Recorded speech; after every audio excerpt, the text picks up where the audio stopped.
One day, the world was gripped by a catastrophe of a terrifying magnitude, leading it to its end. Terrible monsters who wanted to devour humanity escaped from oblivion and began to destroy everything around them. And if some creatures could somehow be killed by a well-coordinated group, others inspired such horror that any attempts ended in failure, turning into a mountain of corpses. And some monsters were so powerful that they burned out souls with just one glance at their enemy. People fought as desperately as they could, but over time, hope left each of them. However, in contrast to the horror caused by the monsters, a stargate appeared from oblivion, returning hope to humanity. Those people who were not deprived of talent had a chance to enter these gates and acquire incredible abilities that made it possible to retake the world from powerful monsters. The world has held firm for many years, and one of the strongest strongholds of humanity has become the City of Dawn, whose territory witnessed tragic events that day. Robert Guardian was kicked into the backyard of his own home. Rising to one knee,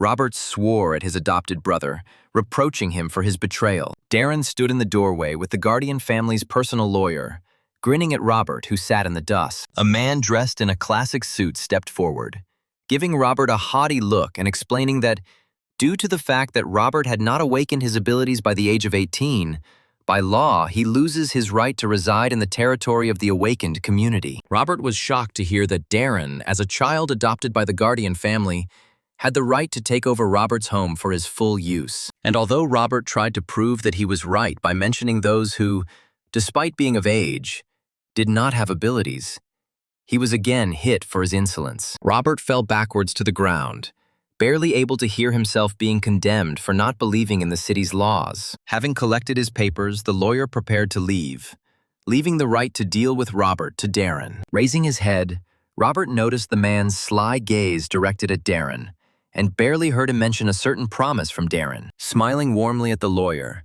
the guy said goodbye to him, guaranteeing the fulfillment of his promise. However, as soon as the man walked out of the gate, at the same instant, a kick struck Robert to the ground again. Having brazenly knocked the guy down, Darren put his foot on his head, pressing him to the ground and about to reveal the most important surprises to him. Smirking at his defeated brother, the fair-haired man admitted that he had been poisoning Robert since he was 10 years old, which is why he was unable to awaken. It turned out that Darren planned to deal with Robert in order to completely take possession of all of his property, which would provide him with prosperity and security for the rest of his life. Furious at his brother, Robert tried to get up and deal with the scoundrel. However, Darren hit the guy with another terrible news, which he planned to completely unsettle him. It turned out that Darren lied to the guy's parents about their last expedition, saying that it was in it that they would find a way to help Robert awaken. However, desperately wanting to complete it, the parents died. Realizing that it was his brother who was responsible for the death of his parents, Robert fell into despair, kneeling right in front of Darren, grinning maliciously. Deciding to finally put an end to this matter, the fair-haired one again sent the guy to the ground with a kick and ordered him to get out. Without looking up from sadness, Robert stood up and walked out the gate. When the guy took a few steps from the house, he turned around and looked at Darren with a withering look, threatening in a broken voice that he would return and would definitely take revenge for himself and his family. However, as soon as he turned away, his brother created a poisonous dart in his hands and quietly threw it at Robert's neck. Looking at the latter with contempt, Darren was sure that he would never see his loser brother again. After leaving home, Robert wandered around the city for several hours, without any plans, but with every step the strength left his body. The poison spread throughout the guy's body, poisoning the body and killing the mind, at one point causing the guy to stumble. Breathing heavily and trying to crawl on the ground, Robert swore in a hoarse whisper that he would definitely take revenge.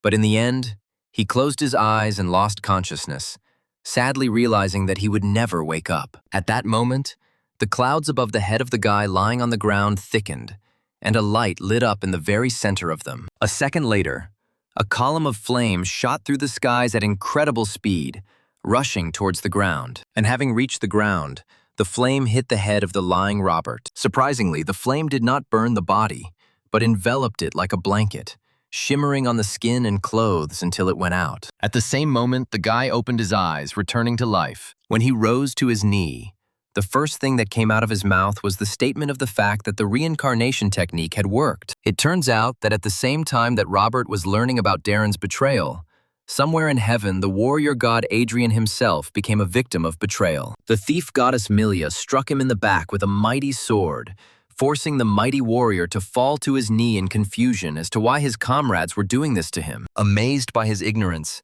his former comrades condemned God for wanting to oppose the demon god, considering the latter to be so powerful that it was impossible to imagine. In anger at the disbelief of his comrades, shouting that they had forgotten their own oath to protect humanity, Hadrian grabbed the blade sticking out of his chest with his hand. The power of his anger was so great that with one sharp movement, Adrian broke the blade into pieces amid his own cries about the greed and selfishness of the other gods. In shock, they all froze, looking at the unshakable will of the one who had just been accused of ignorance. Turning around, Adrian scorched his former friends with a burning gaze, full of rage and condemnation. If they had not been stunned, they might have been able to finish off the god warrior.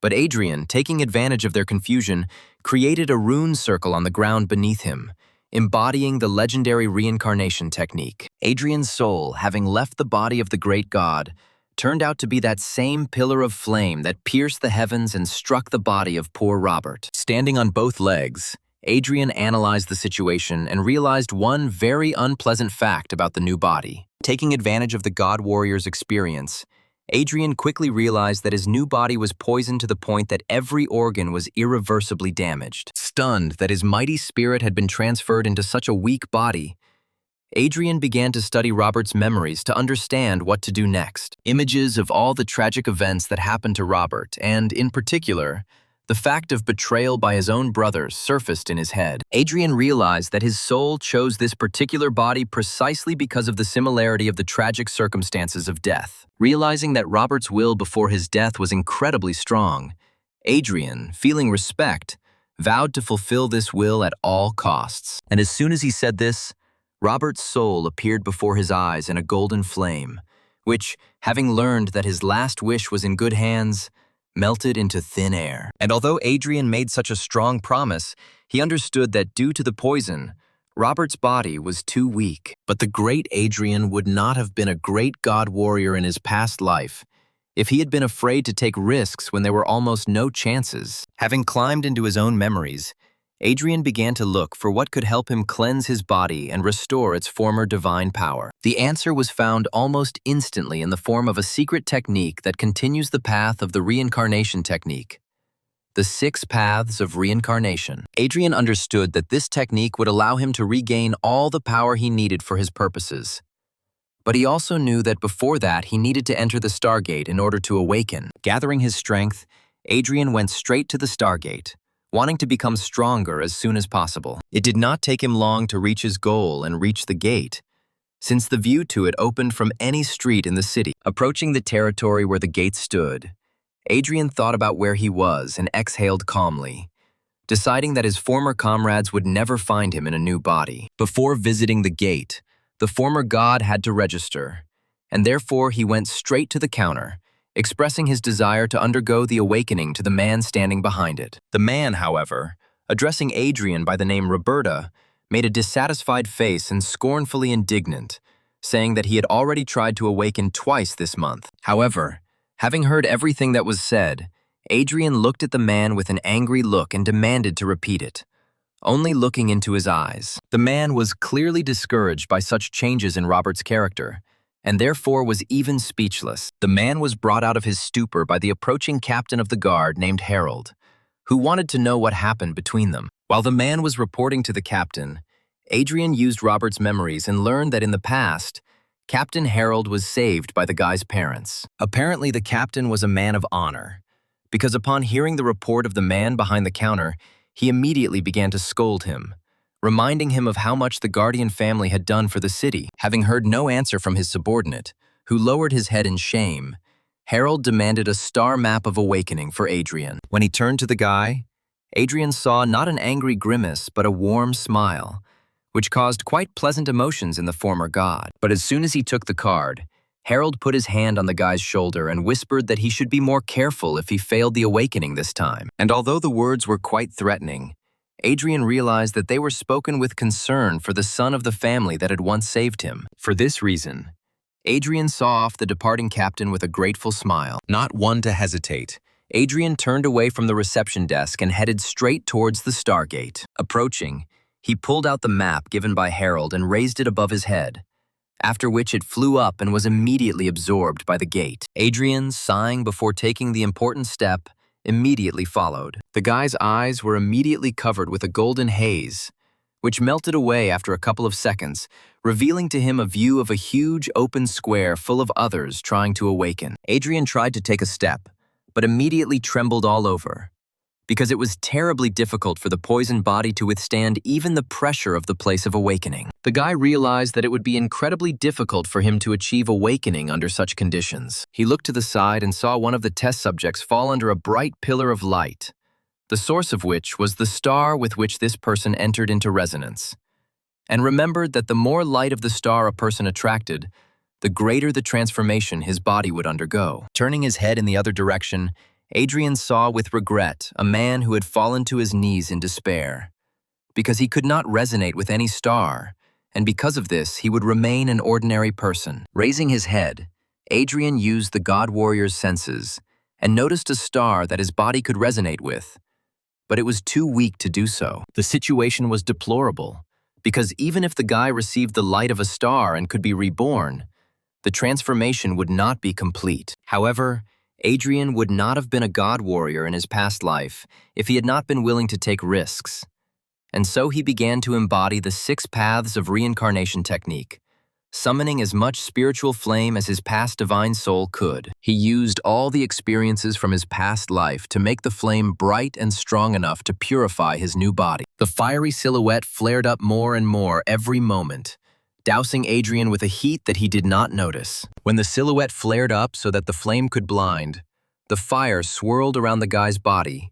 transforming him. At first, the movement of the flame was calm and measured, but in an instant it accelerated to the state of a fiery tornado. When the tornado began to dissipate, a rune circle was lined up underneath it, corresponding to the technique that Adrian, standing in the very center, was going to use. As if noticing the light of the flame below, the largest star, like the sun, lit up even brighter right above Adrian. And a moment later, a pillar of her light pierced the heavens and rushed towards Adrian, who readily accepted it. His body seemed to melt in this light, transported to where his transformation was to continue. The light from the star with which Adrian's body resonated turned out to be so strong and bright that the other test subjects turned surprised glances at it, seriously believing that it was the light of the sun, not a star. At that moment, Adrian found himself in open space alone with the star that had chosen him. Its flame immediately engulfed the body of Adrian,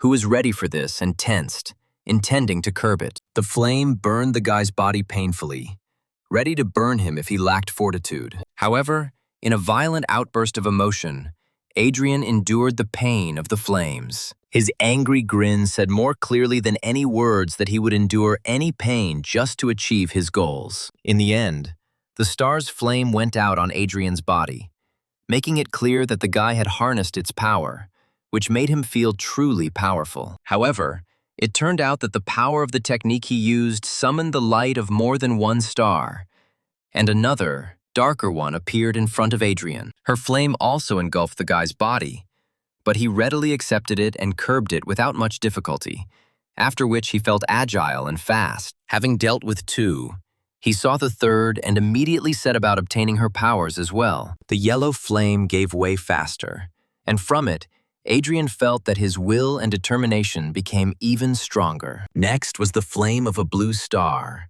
the harnessing of which seemed to open up a different perspective for his mind. The flame of the green star seemed to remove the veil from his eyes, and Adrian felt that nothing, even the most microscopic, could be hidden from his gaze. And finally, the last star, whose flame was bright purple, was also subordinated to the will of Adrian, which is why his perception, according to his own feelings, became more specific. In the end, the technique of the 6 paths of reincarnation led to the flames of all 6 stars surrounding the guy's body in a bizarre and bright whirlwind. The speed of this vortex was so great that from the outside its shape looked like a sphere. In this realm, Adrian fell into a meditative state, synchronizing his own mind with the power of the stars and allowing it to have its full effect on his body. When Adrian felt that the job was done, the sphere burst into 1,000 pieces. Renewed, powerful, and absolutely healthy, Adrian climbed out, feeling his own omnipotence with every fiber of his body.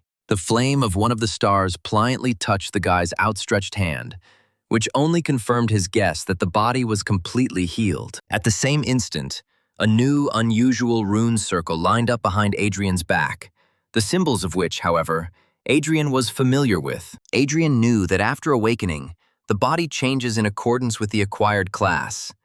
But at this moment, he felt not only how the strength of a warrior permeates his body, causing a feeling of incredible strength in his muscles. He also noticed that his movements became smoother and his speed clearly increased, which was consistent with the class of a thief. In addition, he was aware of everything around him and himself much more clearly and distinctly, which is why he concluded that the magician's insight was now open to him. In addition, his vision became so piercing that he could notice even the smallest vibrations in the air near him, which made him realize that his vision began to correspond to the vision of an experienced archer. And although the will of the former god warrior was already unshakable, he clearly felt that it had only become sharper, which is why he was ready to immediately rush into battle, which usually characterizes the knight class. Having finally decided that this was all, Adrian was quite surprised that his perception had changed greatly, and therefore realized that even the qualities of the last summoner class were now available to him. Adrian was absolutely shocked by the fact that he had discovered all 6 classes,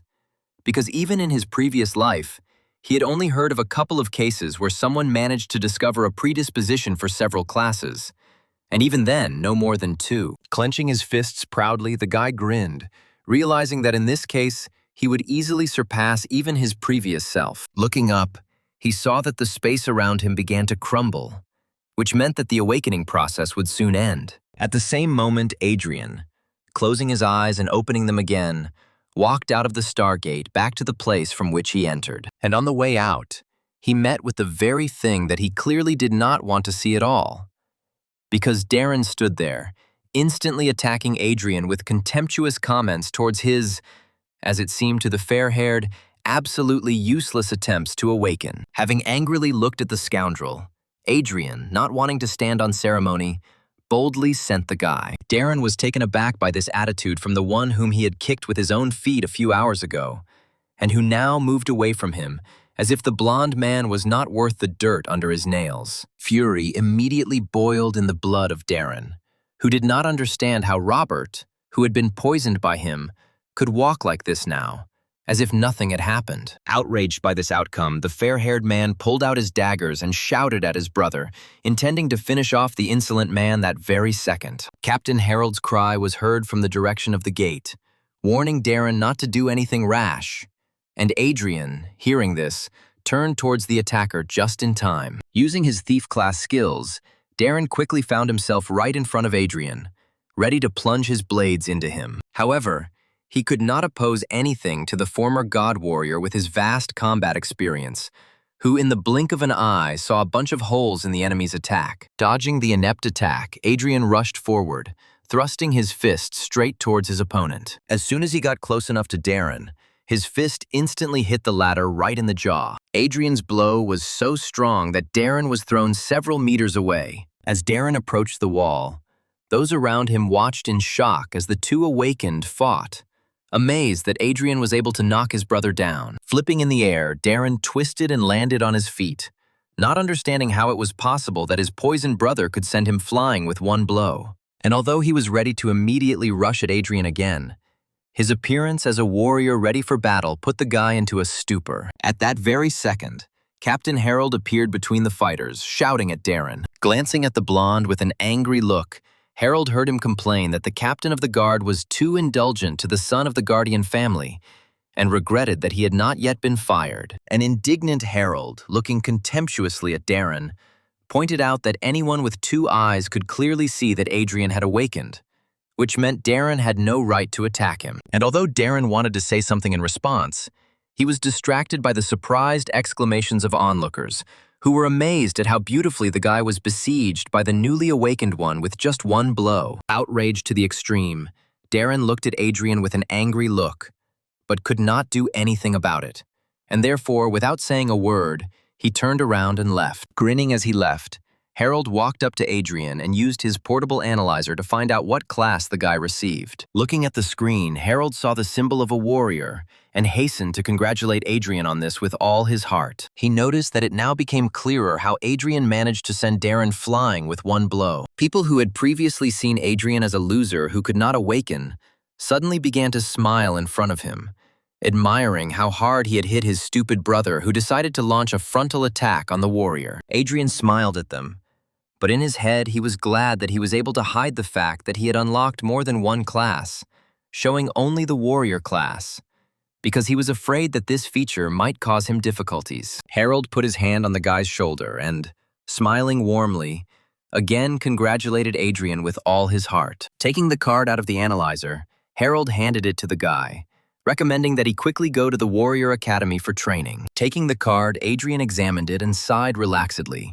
promising to try his best. However, to Harold's surprise, after removing the card, Adrian asked the captain when the monthly talent assessment would take place, in response to which the man replied that it would be today. And although Harold answered, he threw his shoulders up in surprise, asking the guy if he was going to go to the assessment, having just woken up. Having received an affirmative answer, Harold again put his hand on the guy's shoulder and looked seriously into his eyes, speaking with the desire to keep him from rash actions. He said that immediately after awakening, people receive the status of a student and must go to the academy to participate in a talent assessment after 1 or 3 years. Usually, only after training, an awakened person can get the only chance in their entire life to receive a talent that accompanies the class. Harold cautioned that such a chance is truly the only one, and if you make a mistake during the test, the talent may turn out to be bad and ruin the person's entire subsequent life. Adrian, to the captain's surprise,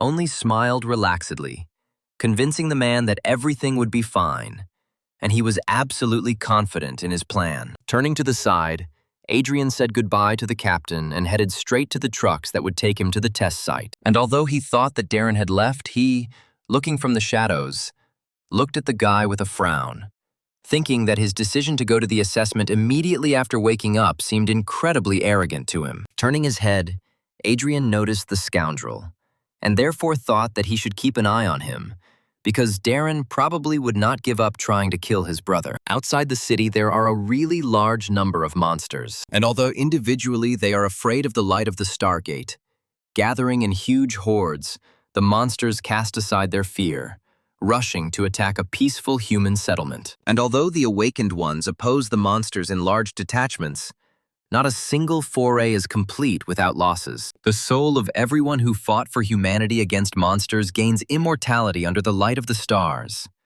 and their tombstones emit huge amounts of stellar energy, distorting space and forming a special dimension known as the Land of Gifts of Starlight. It is there that each newly awakened one takes part in the talent assessment to continue the glory of the ancestors and to receive the accompanying talent from the predecessors. While on his way to the territory where the talent assessment was being organized, Adrian used the magician's insight to easily read a fairly thick book telling about the upcoming test for Adrian. He read that around the city there are mainly undead, which means it is these monsters that need to be targeted when preparing. Adrian recalled that in his past life, without any support from his elders, he was able to obtain the accompanying talent of the gold rank only through his own work. He read that 1 in 10,000 people receives the gold rank, and the majority in turn receives the lowest rank of white. An interesting piece of information for Adrian was the fact that only 1 in a million can achieve an epic rank talent, which is what he was aiming for. Adrian had to look away from the book when the trucks finally reached their destination,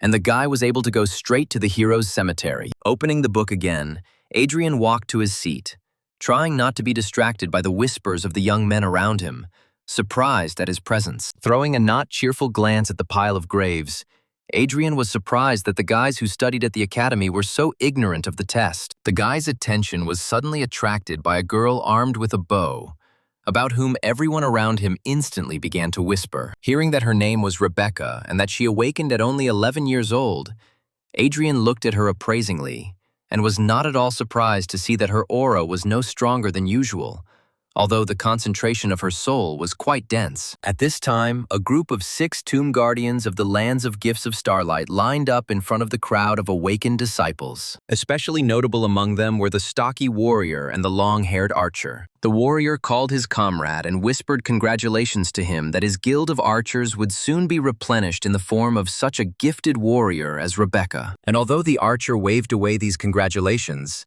his appearance literally screamed about how happy he was. Seeing this, the warrior didn't miss the chance to joke about how disappointing it would be if she suddenly got no higher than iron rank. The comrades immediately began to argue, but the other guardians tried to calm them down and suggested finally starting the test. The guardian knight came forward with a speech in which he called on everyone present to pay tribute to their ancestors before the test. All those who came for the test did not hesitate to kneel in front of the tombstones. When they stood up again, the knight continued his speech, saying that these lands were truly dangerous and they had to be careful not to die. In turn, each of the guardians expressed parting words to the subjects. The largest tombstone suddenly lit up, and the streams of energy escaping from it formed a portal to the earth, where the test was to take place. Having parted, the guardians opened the passage to the portal for the students, where they all, including Adrian, moved. Adrian had a clear plan, and therefore he consulted the book in order to implement it as successfully as possible. Although those around him clearly saw in his reading more stupidity than ingenuity. At one point, a fat guy blocked Adrian's path and directly called him an idiot, with a malicious grin recommending that he return to where the guy came from. Adrian did not respond to the attacks, only throwing a contemptuous look at the scoundrel, which caused even more aggression on the part of the fat man. Finally, taking a step to the side, Adrian walked around the guy, advising him to take better care of himself. At the same instant, the silhouette of the ancestor's spirit shone above the fat man's head, forcing him to turn around. It turned out that the guy accidentally stepped right into the territory of one of the evaluator spirits, beginning his test of the spirit. A whole horde of spiders with malicious, ghostly faces suddenly appeared in front of the guy, the very sight of which made the fat man scream in fear. The guy began to wave his arms chaotically, trying to protect himself from the terrible monsters. However, a moment later he was already lying on the floor, defeated. A white ring sparkled above his head, symbolizing that the arrogant guy had received a lower-ranking talent. Adrian slowly moved along the lands of testing, passing by each of the spirits of his ancestors, knowing that the most difficult and therefore valuable tests were in the very depths. The guy was not distracted by the students screaming with joy, whose fortitude allowed them to receive bronze and iron talents. Around him there were sounds of battles and tests of fortitude, where someone achieved success, and someone tragically lost, thereby ruining their entire lives. Adrian, in turn, did not pay any attention to the events around him, consulting the book and building his route to the most distant lands. On the way, he was called out by the same girl who caused a big commotion when she arrived for the test. She tried to warn Adrian that further down the road the tests would be much worse, and therefore more dangerous, for which Adrian thanked her and himself warned that external forces would not help her pass the assessment. Not understanding what the guy was talking about,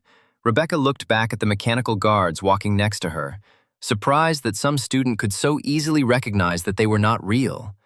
And when she turned back to the guy, he had already left. Looking at the book again, Adrian began to think out loud, wondering why he had not yet met the silver-ranked warrior who should have been here, judging by the map. At the same instant, a beam of spiritual flame rushed towards Adrian, forcing the latter to dodge. In front of the guy stood the spirit of a warrior, looking puzzled, because he probably did not expect to see here just a student who, judging by his first impression, had not even been to the academy. Noticing that the spirit was confused, Adrian released his own spiritual energy, which took the form of a mighty warrior several times higher than the spirit of the appraiser, which greatly surprised the latter. Seeing this, the spirit instantly disappeared, not wanting to get involved with such power, which is why Adrian concluded that the energy of his soul would attract a lot of attention from the spirits of fallen heroes. And although, in addition to the faint glow of the stars, there was a smoking darkness swirling around,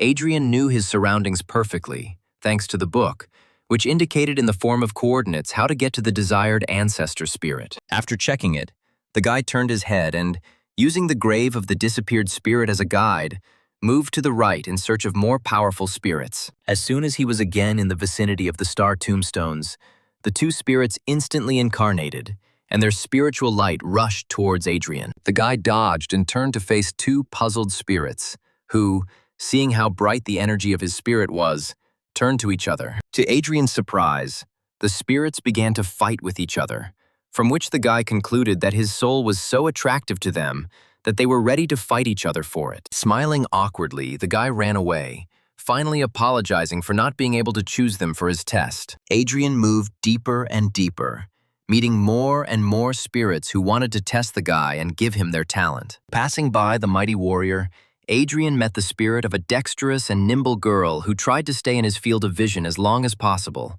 But he rejected her too. Seeing the golden spirit of the curvy sorceress, Adrian even became embarrassed and for a long second could not take his eyes off her attractive forms. But turning away, he moved towards the designated goal. For long hours, the guy traveled through the lands of talent assessment in search of epic rank spirits, but he did not come across them. Although the fact was that even the golden spirits turned their attention to him. Passing by one of the trees, Adrian heard the sound of battle, and deciding to briefly take a break from the monotonous search, went towards the sound to see what was making it. Coming out into an open clearing in the middle of the forest, the guy saw the golden light of the test in which Rebecca, whom he knew, fought, trying to find her talent. And although Adrian warned her, the picture that opened to him made it clear to him that the girl did not listen to the warnings, because even she did not understand why the spirit of her ancestor was attacking her so fiercely. In anger, the golden archer attacked the girl with a hail of arrows, not wanting to give her his talent. Landing into the ground, the golden arrows were engulfed in turquoise flames from tip to fletching until they finally changed. The arrows turned into monsters, which immediately rushed at the girl, covered by doll guards. The girl decided that the ancestor was seriously going to kill her descendant, although she really could not understand how she had angered the golden spirit. Expecting that she would have to fight only with spirit, Rebecca was taken aback when she saw monsters that were strong enough that a simple student could not cope with. Not wanting to give up, the girl, with well-aimed shots, destroyed every monster that rushed forward to bite her to death. Even if she couldn't defend herself from blows from behind, the puppet guards boldly covered her, throwing themselves under the jaws of the creatures so that the mistress would remain unharmed. Looking up from the corpse of one of the monsters, the girl saw the furious grin of her ancestor, already pointing a new arrow in her direction and shouting that Rebecca was not worthy. Another arrow flew out at incredible speed towards the girl, ready to pierce her body. But Rebecca was not going to, and therefore jumped away from the trajectory of the shot. In turn, the arrow right in flight turned into another monster, whose jaws were ready to immediately gnaw its throat. With a well-aimed shot that was so fast that it was difficult for the eye to notice, the girl dealt with the creature and, exhaling heavily, began talking about how her grandfather had always called her the most talented in their family. Looking up in despair, she saw that one of her mechanical guards had been almost completely destroyed. Tears began to well up in her eyes from misunderstanding why her ancestor considered her unworthy and wanted to finish off his descendant. The spirit, however, did not pay attention to the girl's tears and aimed a new arrow at her, shouting in a voice full of rage that she was unworthy of his power. Proudly straightening up right in front of her ancestor, the girl boldly looked into the spirit's eyes burning with anger and cried out with the question of what she had done to deserve his rage. Peering out from behind the tree, Adrian calmly asked the girl if she really didn't understand what exactly she had done wrong. Distracted from his original goal, the golden spirit looked at Adrian and was immediately dumbfounded by how strong the aura was in this guy. Seeing her ancestor's surprise, the girl instantly felt angry and again threw a defiant glance at him, crying out about how hard she had honed her skills and strengthened her soul. Using all her will, Rebecca firmly looked at the spirit, constantly reassuring herself that she would never be left without the talent inherent in each member of her family. Pulling back the string of her bow, the girl cried out that she would release her arrow even if she had to die. At the same instant, her body was engulfed in harmless golden flames inherent to the spirit with which she fought, which is why Rebecca realized that she was able to resonate with her ancestor. Adrian smiled and noted that the talent assessment test is primarily about will, courage, and fortitude, and not physical strength.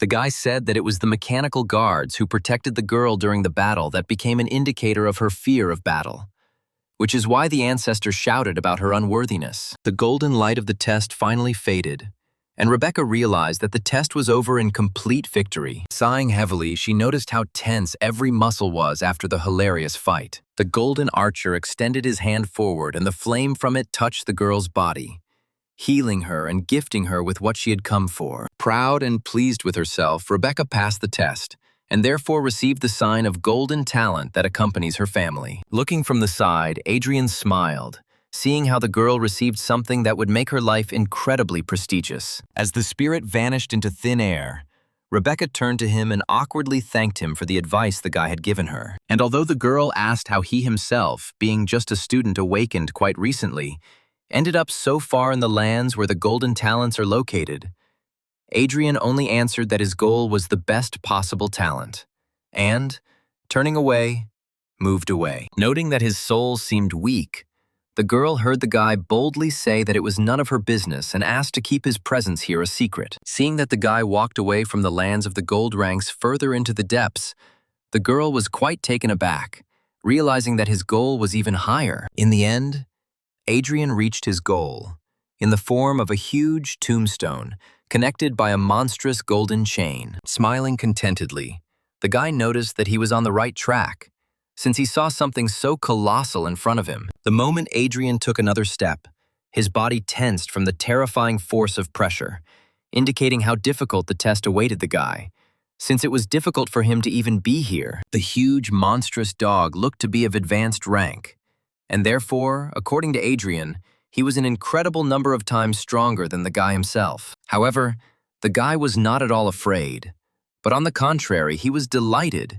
realizing that it was here that the concentration of spiritual energy was so great that he could absorb as much of it as he wanted, gaining strength. Crouching in the lotus position, the guy began to free his spirit to interact with the infinite and powerful energy surrounding him. Clasping his hands, he concentrated all his strength in them, which is why the energy that permeated the air began to be embodied and formed into a sphere in smooth threads. At the same time, behind Adrian's back, a runic circle of bright blue color appeared right out of nowhere, which helped the guy absorb the flows surrounding him. In the end, he stood up and straightened up, and the flows of energy dissipated, because Adrian had already absorbed the maximum amount for the status of a student. As a result of these manipulations, the guy could feel that his strength increased 6 times, which means he could safely withstand the pressure of the place surrounding him. Raising his gaze, he boldly looked at the monstrous dog protecting the tombstone. As soon as he stepped closer, Adrian came into the field of view of the hellhound,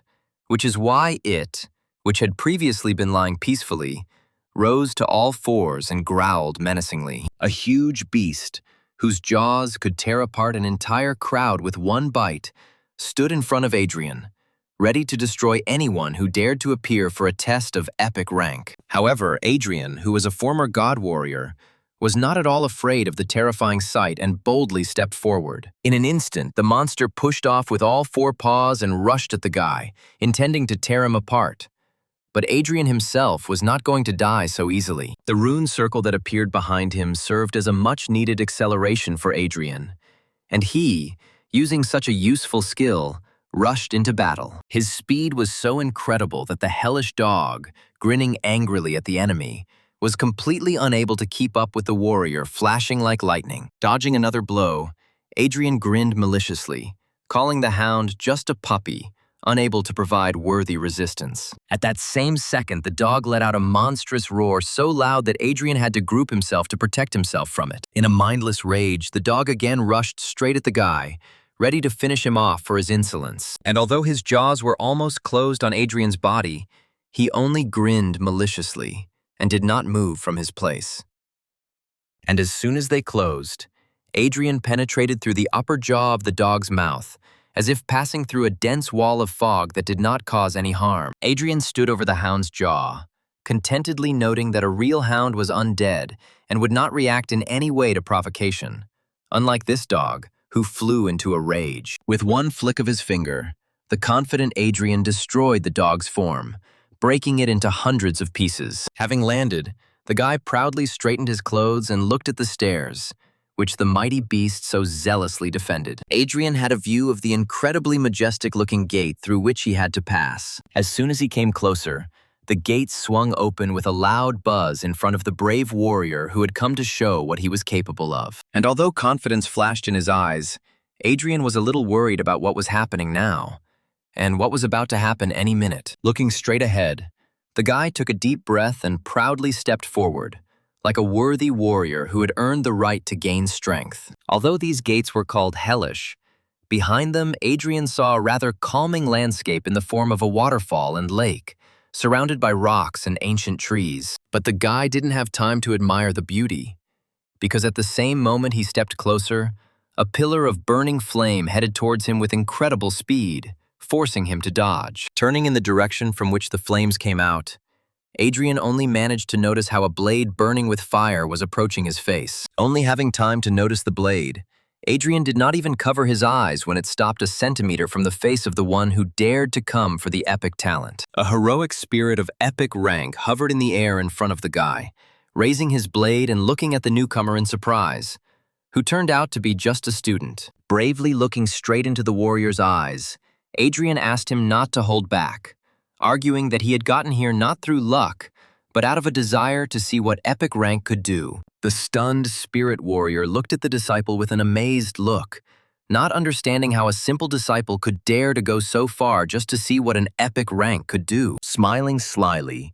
Adrian chose his words and asked the warrior to finally conduct a test, because he was going to show the spirit all the power he possessed. Having softened, the warrior sighed and corrected the guy, noting that the fact that he had reached this place does not mean that he could defeat a representative of epic rank.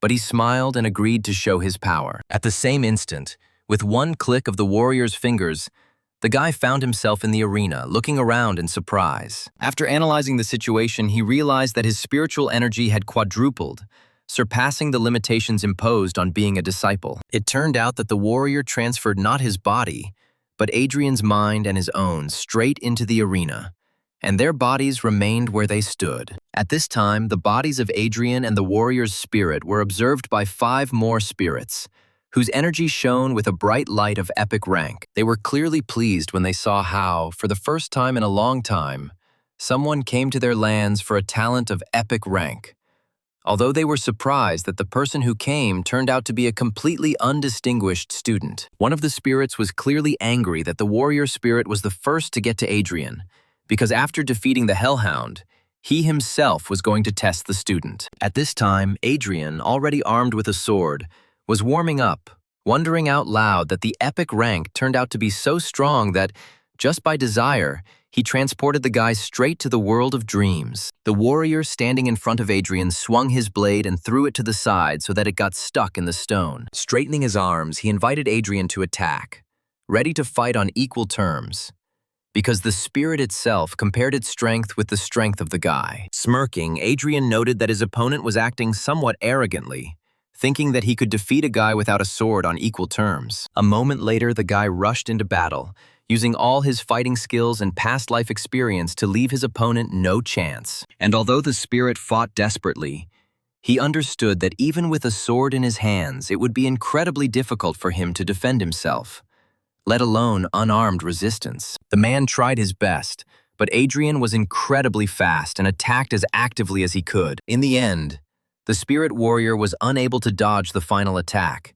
and the guy put the blade to his neck. The warrior was sincerely amazed at how strong this disciple turned out to be, so boldly performing in front of a spirit of epic rank, despite the fact that he had become awakened only recently. Smiling kindly at the amazed spirit, the guy invited him to give it his all and show him what the epic rank is really capable of. Concentrating on the upcoming fair fight, the man extended his hand and pulled his blade into it, which burst out of the stone. Smiling at the upcoming battle, both warriors rushed at each other, wanting to cross swords and find out which of the two was stronger. The swords of both warriors clashed, striking sparks in a stunning dance of battle. And although the spirit warrior fought desperately, one mistake was enough for the former god warrior to make one precise attack with his blade, and this one blow was enough to knock out the blade and hands of the stunned enemy. The warrior spirit was absolutely at a loss, because he sincerely could not understand how only a student could defeat him. In his eyes, you could see the incomprehension with which he looked at his hands,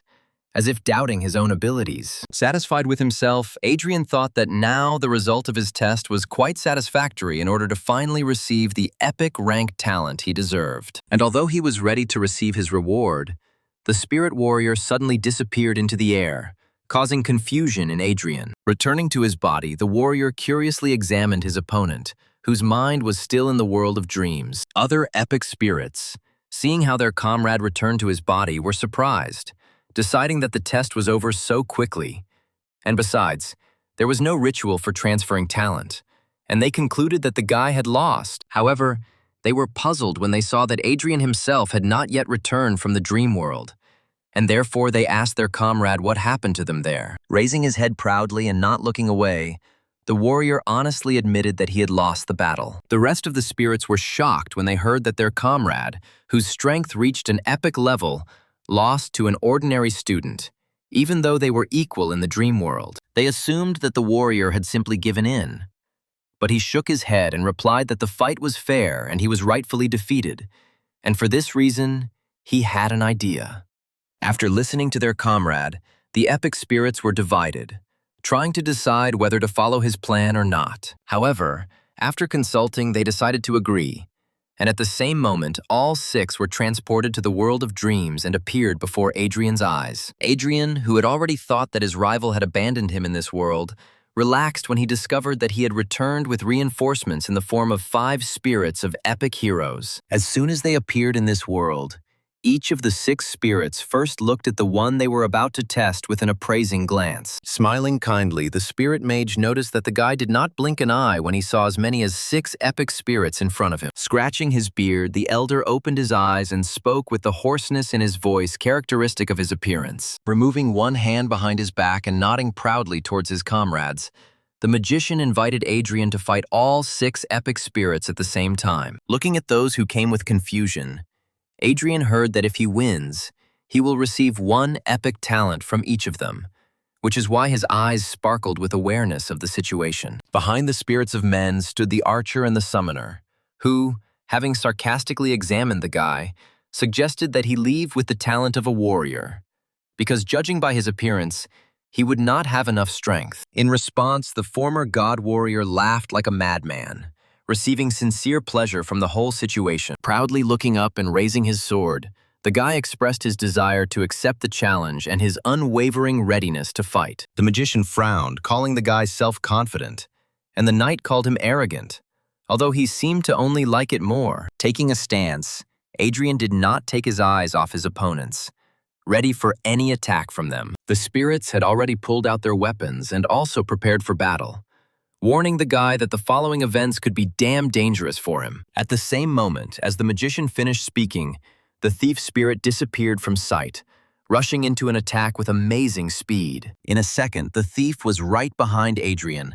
ready to inflict a mortal wound on him with a blade in the back. However, he did not expect that, using the archer's reflexes, he instantly turned around and swung his sword towards his opponent. One strong blow to the defending enemy was enough to send the thief spirit flying. And although he defended himself, the force of the blow was so great that, having crashed into the wall, the spirit immediately lost consciousness, leaving the battle. Realizing that they could not win alone, the epic heroes rushed into battle all together in order to remove the smug smile from the opponent's face. The mage's fireballs were clearly of extraordinary power, but, using the thief's speed and the archer's reaction, the guy easily dodged each of them. Thanks to the magician's insight, he could calculate every swing of the blade in order to protect himself from the archer's shots. The spirit mage tried to use a paralyzing discharge to stop the guy and allow his fellow knight to strike, but Adrian, for some reason, ignored the effect of the spell, rushing straight to the old man. Finding himself close to the spirit mage, the guy swung his hand to strike, noting with pleasure that the knight's physique and willpower perfectly protected against magic. Again, with one blow, Adrian was able to knock out the mage, ensuring that now magic would not prevent him from fighting. Turning around, the guy used all his reactions to deflect the arrows of the archer spirit flying at him and send them all back to the attacker. And although the girl dodged the arrows, Adrian, who immediately approached her, swung his blade, thereby knocking out the archer, leaving only 3 opponents in front of him. Cursing, the Spirit Knight complained to the Spirit Summoner that he could not keep track of her, and she, in turn, asked him to delay the enemies so that she could call on a huge bear to help. A simple ritual was enough for her to make a huge, monstrous bear rise to its full, mighty height in the arena. The Spirit Knight did not disappoint and, raising his morning star, used his ability to immobilize Adrian. At the same instant, the bear rushed to attack the guy, wanting to tear him apart with its claws. And although the bear was a beast created by the spirit of the summoner, Adrian's summoning abilities were stronger, and he seized control of the bear, forcing it to attack the knight, knocking him out of the fight with 1 blow. Adrian, who instantly found himself next to the girl, smiled slyly at the girl before striking. Like the others, Adrian dealt with the girl with 1 blow, knocking her out. Turning to the last epic rank spirit, Adrian asked if he would fight, but the warrior smiled, answering that he had already lost before, and therefore there was no point in fighting. Turning around, Adrian saw that all the epic rank spirits had already stood up and cheered for his victory. Having congratulated him, they returned to the real world and stood over the guy's body in a circle, intending to perform a ritual after which Adrian would receive his talent. As promised, the spirits gave him not 1 talent, but 1 talent from each, although no one knew whether they could exist in one body. The energy released by each of the spirits flowed into Adrian's body and began to mix with the 5 others. The aura emanating from the mixing of talents turned out to be so bright that even the mighty epic spirits were amazed at the power of its light. The amazed spirit mage whispered tremulously that the resulting rank would be much higher than epic. Concentrating the energy of the spirits within himself, Adrian strained greatly, trying to keep it inside himself, and realizing that the last stage of merging was much more difficult. Unleashing the full power of his fighting spirit, Adrian used it to cope with such a difficult task. The guy's spirit was eventually able to contain all this powerful energy that permeated the body, and it transformed into a crystal heart in the guy's hands. In receiving this new power, Adrian sensibly assessed it, thinking about the scale of talent levels so well known to everyone. Knowing that getting a gold rank was incredibly difficult and an epic rank was almost impossible, no one would have thought that there could be a talent level higher than epic. The heart transformed back into streams of energy of incredible power, which were instantly absorbed into the body of Adrian, who instantly realized that his new talent turned out to be mythical. In the guy's mind, an understanding of the new talent arose and, in particular, why the energy of the spirits took on the shape of a heart, because this new talent was called the Heart of the Brave and could increase the hero's power 10 times. Opening his eyes, Adrian saw that the epic spirits were enveloped in a warm light, and their faces expressed satisfaction and pride, because they not only saw a talent whose power is higher than the epic, but they themselves endowed them with a worthy warrior. Smiling at the heroes disappearing in this light, Adrian relaxed peacefully, proud that he was able not only to fulfill his goal, but to achieve something even better. Turning to the exit from the lands of epic rank, the guy stopped for the last time to leave an offering to the disappeared spirits, in the form of the book that helped him get here, as well as a bottle of delicious sake stored in advance, promising them that he would definitely protect the City of Dawn from any misfortunes. At this time, a proud Rebecca returned from the lands of testing, illuminated by the symbol and light of the gold rank, which greatly pleased the guardian archer, who instantly called her a true genius. Turning her head away, the girl embarrassedly babbled that she received her talent only thanks to the help of her dear mentor, and she was not a genius at all. The archer guardian, proud of the girl, did not agree with her, saying that the gold rank appears once every 10 years, and at the same time looking sarcastically at the warrior guardian, none of whose students received a rank higher than silver. Outraged by this gesture, the guardian warrior protested that the guardian archer's students could only rely on luck, without deserving the high talents they received. And although the guardian warrior claimed that among the warriors there would be such a strong awakened one that he could receive a gold rank, he only met a malicious grin from his comrade. Distracted from the squabble between the 2 guardians, Rebecca looked around, trying to spot Adrian and finally find out what rank the one who so calmly walked past the lands of the gold rank received. Realizing that there was no guy in the area, the girl looked at the portal, anxiously waiting for him to come out of it. When the guardian archer decided to announce the end of the test,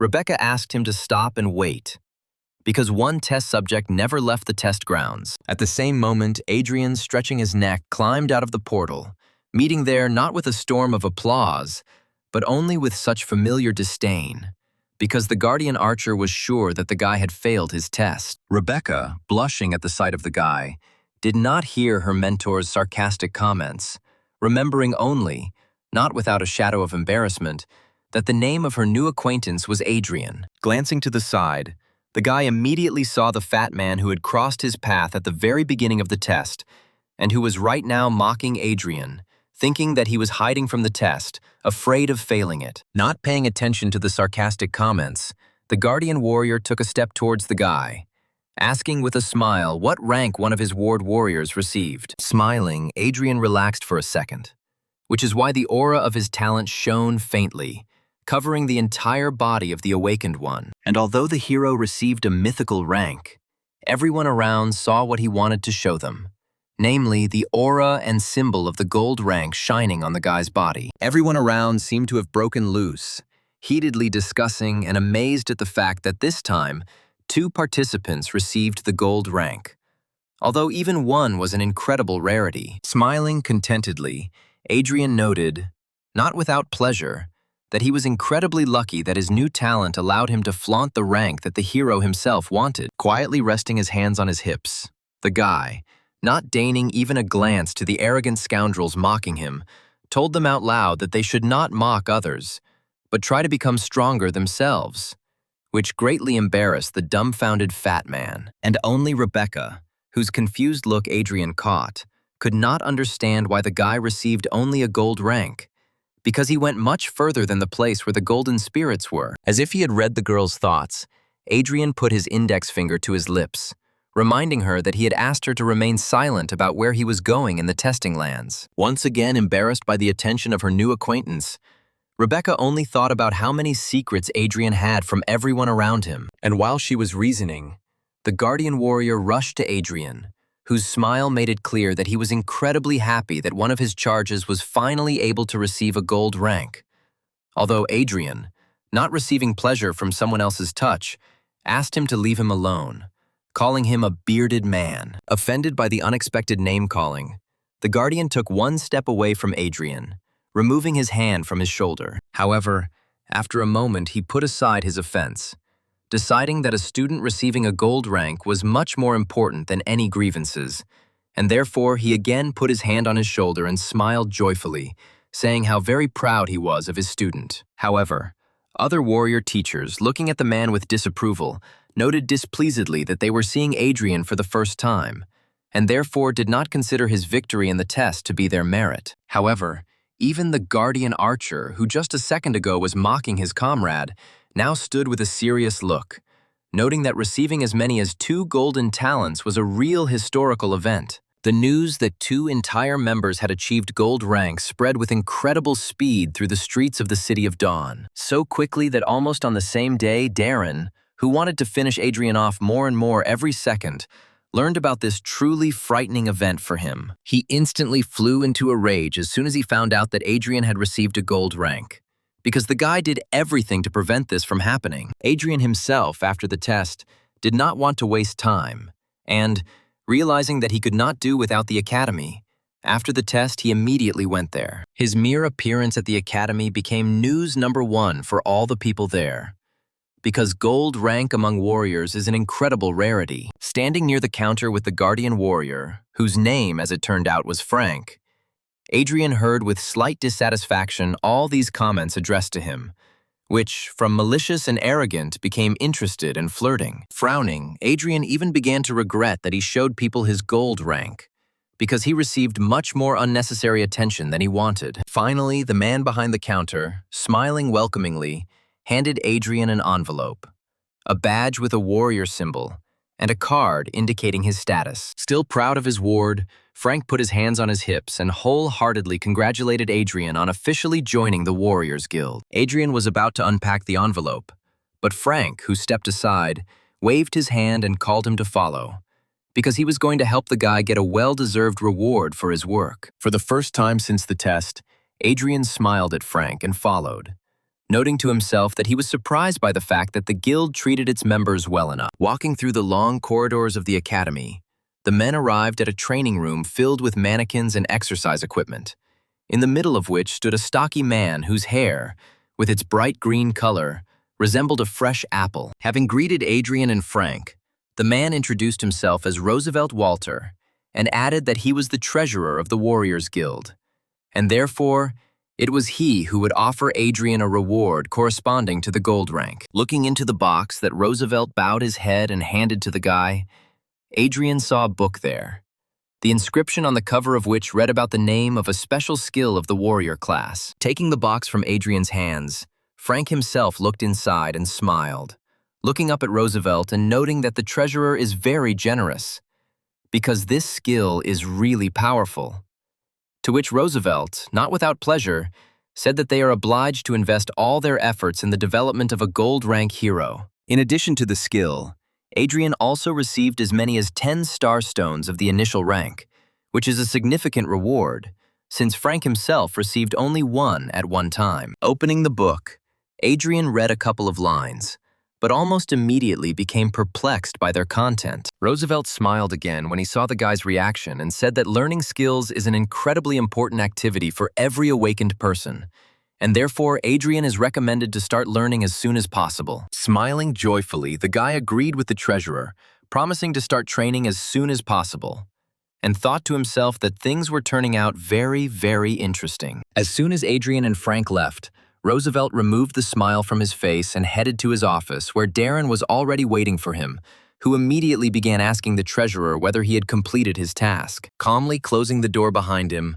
Roosevelt looked at Darren, slightly dissatisfied, and just as calmly noted that he could cope with any task much better than Darren. It turned out that Roosevelt specially altered Adrian's skill book, and because of it, the guy could soon become insane. Enjoying the thought of how sinisterly ingenious his plan was, Roosevelt finished the thought by telling Darren that he would have to send a request for a duel as soon as Adrian went crazy, thanks to which the guy would be able to get rid of his rival without unnecessary problems. Exhaling in a relaxed manner, Darren smiled at Roosevelt, noting with pleasure that he always completes tasks 100%, and therefore, as gratitude for his work, he will definitely thank his comrade when Adrian dies. Looking away, Roosevelt said that he was only following orders from above, and therefore did not count on a reward, but of course he would be happy with it. He chose to turn away when Darren, with a distraught look and a cruel smile on his face, promised that he would kill his sworn brother no matter the cost. And although the plan was really good and would have worked on someone else, Adrian's real mythic rank told him perfectly well that the skill was actually altered, which bodes well for him. Adrian thought deeply, comparing all the facts with each other, and seriously suspecting that this trouble with the skill was directly related to Darren. Having instantly seen through Roosevelt's plan, Adrian put the book aside and decided that he would gladly play along with him, pretending that he had really fallen under the influence of such a weak illness that the book was supposed to create on him. Adrian sarcastically imagined what Roosevelt would look like when he saw that his plan did not work, especially if Frank was nearby. And the 10 star stones that he received for his gold rank would help the guy in this matter. Having opened the box, Adrian remembered that star stones are actually the energy of real star stones concentrated into crystal form, using which the awakened can very quickly increase power and become stronger. Realizing that thanks to his experience as a god warrior, the guy understands all skills even at the divine level.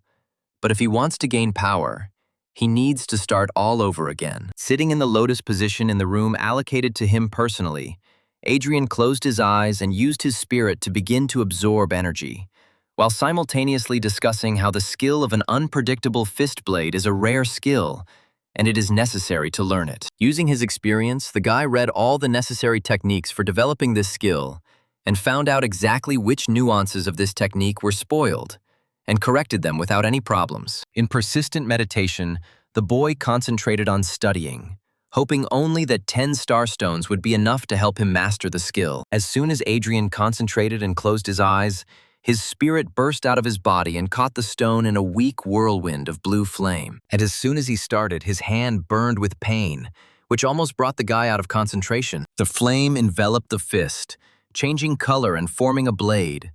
But Adrian felt it as if someone was scraping his bones. The guy tried his best to restrain himself and not unclench his fist so that the skill would finally take hold. But, alas, he could not resist, and his palm unclenched, and the flame began to gradually go out. Despite the fact that the guy received the power of all 6 skills, and his talent was more powerful than even epic, he realized that he had underestimated such a powerful skill, and therefore would not be able to master it in one attempt.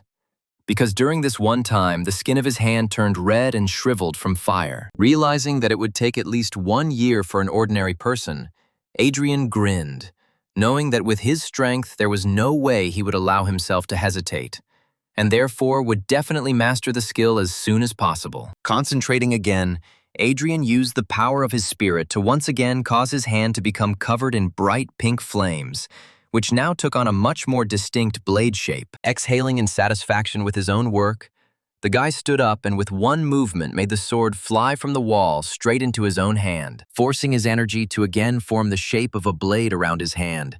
The guy hit the wall with such force with one swing of his sword that a rather wide crack appeared along it. Looking at this crack and easily moving the blade, the guy noted, not without pleasure, that the skill was indeed very strong, and therefore the time and stones spent on studying it were clearly worth it. Relaxing his hand, the guy withdrew the energy and remembered that even when he moves to the next rank, his skill level will increase in the same way. As soon as he left the training room, Darren immediately appeared in full growth before his eyes, whose predatory gaze said more clearly than any words that he would not leave without blood today. Looking slyly at his brother, Darren took out a special document and without much fear walked towards Adrian, challenging him to a duel to find out who would become the heir to the Guardian family. Pulling out the document about the duel in front of Adrian, Darren publicly asked Adrian if he would accept the challenge, which is why everyone around them turned their attention to the guys. Proudly placing his hands on his hips, Adrian looked at Darren with interest, clearly pleased that he had predicted all the upcoming events and noting how much attention they attracted. With a smile, the guy noted that now he himself had become awakened, which means his entire inheritance goes to him and only him. Not expecting such words, Darren looked around with caution, hearing how everyone around him began to discuss him with condemnation for trying to take away Adrian's rightful inheritance. Hearing someone calling for him to be kicked out of the academy, Darren raised a paper in front of him in a panic, indicating that this duel was agreed upon by the awakened community. The warriors around looked at the paper in bewilderment, not understanding how the community could even allow such a conflict to happen. Realizing that no one would touch him now, Darren believed in himself and again turned to Adrian, indicating that refusal would mean that he was renouncing any claims to the Guardian family inheritance. And although Adrian himself felt angry, he understood that this anger was caused by the memories of the guy in whose body he was reborn, and Darren was not worth even a drop of his hatred. Smiling maliciously, Darren asked if Adrian would agree to a duel to the death, clearly remembering that Adrian himself should now be in a deranged state. Something suddenly flashed in front of the guy, and when he reacted, Adrian was already standing a few steps away from him, relaxingly reading the paper that his brother had just held in his hands. Amazed by such incredible speed, Darren looked in amazement at his hand, in which he literally just held the paper that Adrian now had. Looking with contempt at the perplexed guy, Adrian held out the paper forward and, in a firm voice, answered the duel request with his consent. Looking up at his brother again, Darren looked at Adrian in shock, still trying to understand how he had snatched the document from his hands so quickly. However, Darren was not afraid, glad that they had ruined the unpredictable fist blade skill, which meant that Adrian was about to lose control of himself. Taking a stance, Darren prepared for the attack and was 100% sure that today he would finally finish off the brother who had so bothered him. And although the opponent stood ready to fight, Adrian was relaxed and calm, realizing that Darren would never be able to win. In an instant, dark green energies swirled around Darren, and his blade glowed bright green. And in another moment, he suddenly disappeared in the place where he stood, and suddenly found himself to the left of Adrian, with a blade already prepared for the fatal blow. At the same instant, his energy took the form of a snake, and the blade rushed towards Adrian's throat, ready to cut it and end the life of the unlucky victim. With a slight movement of his hand, the hero intercepted the opponent's attack and deflected it to the side, noting with a smile that Darren was repeating himself in his techniques. Panicked by such a difficult situation, Darren simply could not believe that his opponent was so clever that he had read all his skills so much that he was able to intercept his attack. Seizing a moment when Darren would be defenseless, Adrian used his new blade fist skill. With one blow so familiar, the guy sent his opponent flying. Falling on his back, Darren hit hard, but using his thief's reflexes, he quickly turned over and stood on both legs, grinning angrily at Adrian. There was confusion in his eyes, because he expected Adriana to go crazy with his new skill. Smiling relaxed, Adrian received compliments and words of encouragement from other warriors, shouting at him to show the thieves what they were capable of. But another thief standing nearby noted that Darren was trash and asked not to compare the Thieves Guild with him. Frank stood nearby, contentedly watching the progress of the battle and noting every movement, saying out loud that he was very proud of the new gold rank of the Warriors Guild, because Adrian had learned such a difficult skill so quickly. Leaping forward, Adrian again used his blade fist skill, intending to hit Darren even harder. His blow again fell on the body of his opponent, who, even blocking the attack, flew away from such a powerful force. Clearly enjoying beating the scoundrel, Adrian noticed that his opponent was very tenacious and stood on his own 2 feet even after such strong blows. Straightening up, the guy pulled back the collar of his cape with the hand that hurt the least, showing a golden protective vest that helped him withstand blows, naturally not leaving the enemy without a sarcastic comment about his weakness. Nevertheless, the opinions of others about the fact of wearing protection by Darren were divided, because someone decided that it was dishonest, and someone noted that protection is not prohibited by the rules. The desperation for the result was evident in Darren's eyes as he shouted that he would make Adrian finally die. Rushing forward again, he prepared his blade for another attack. His energy now took the form of 2 snakes, ready to bite the enemy's throat. And Darren himself, using his skills to the fullest, was approaching the enemy. This time, without even a hint of a smile, Adrian called Darren a narrow-minded idiot, facing the oncoming attack without fear. Again, with a single effortless movement, Adrian used his blade fist to block such a powerful attack without any effort. Darren's eyes showed fear, because he clearly did not expect his opponent to block his most powerful skill so easily. Looking at the enemy with contempt, the guy noted with pleasure that he was only playing along with Darren, who thought that his armor would provide him with good protection. With these words, Adrian used the blade fist on his other hand, which he directed directly towards the enemy's face. Darren, who did not have time to block the attack, was forced to feel the full power of such a powerful skill. In turn, Adrian, realizing that the enemy had lost the opportunity to defend himself, attacked him with several blows from the blade fist. In the end, with another powerful blow, the guy sent Darren flying again. The guy tried to group himself, but this time he simply didn't have enough strength to get up, and so he fell heavily to the floor. Raising his gaze, the beaten Darren looked at his enemy in bewilderment, not understanding why nothing was happening to him. Throwing a contemptuous look at his opponent, Adrian said that he knew everything about his vile plan to drive him crazy, which shocked Darren. Knowing that their duel was to be to the death, Adrian crouched over the weakened Darren and said that he would spare him, but only on one condition. Lost from excitement and panic, Darren heard that his opponent was demanding to tell the whole truth about who was behind all the intrigues over the Guardian family, as well as what happened to Adrian's parents. Having lost all hope, Darren clenched his jaw forcefully, which made the sound of something bursting. Adrian rushed a step back, stunned to realize that there was poison in the guy's mouth, and he chose to die rather than answer the guy's questions. With one last malicious glance at Adrian,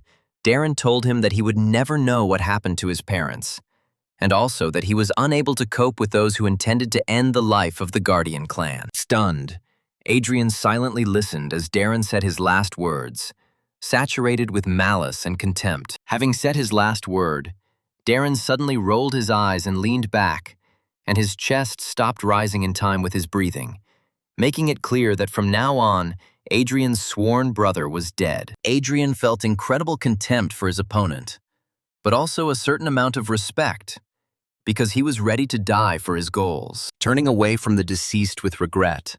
The guy thought that those who were behind all this apparently had great power in this city. And although he understood that Darren's death would bring even more troubles upon him, excitement and a desire to find out just how strong his enemies flared up in him. Realizing that he still only occupied a weak F rank in the guild, Adrian headed out of the hall, deciding to quickly return to training, but not noticing how someone was hiding around the corner who was watching the progress of the battle with great curiosity. Sometime later, Adrian, being in an apartment on the outskirts, was training with starstones. Sitting in the lotus position and holding the starstone between his palms, the guy reunited with his spirit for the best possible training. In the end, another stone crumbled into dust, having exhausted all its stellar energy. Upset over the loss of the last starstone, Adrian thought out loud, coming to the understanding that his body was indeed incredibly strong, because in a couple of days he had absorbed all the energy of the 10 starstones received for the talent test. Clenching and unclenching his fist,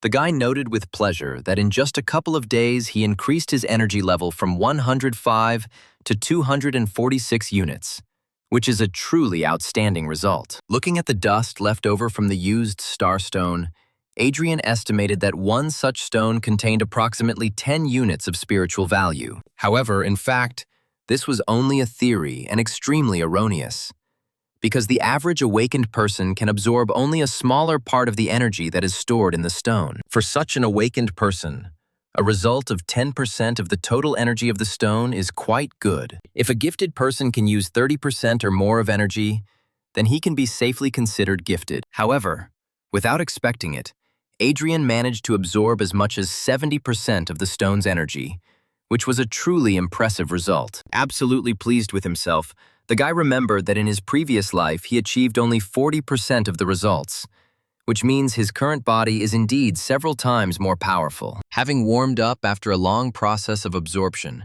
Adrian noted with regret that on the outskirts of the city he received much less energy from the stars than he could have, being at the very gates. His gaze became aggressive as he remembered how he tried to reclaim the Guardian family estate, which was rightfully his. Immediately after the battle, Adrian went to the residence of the awakened community to gain access to his estate.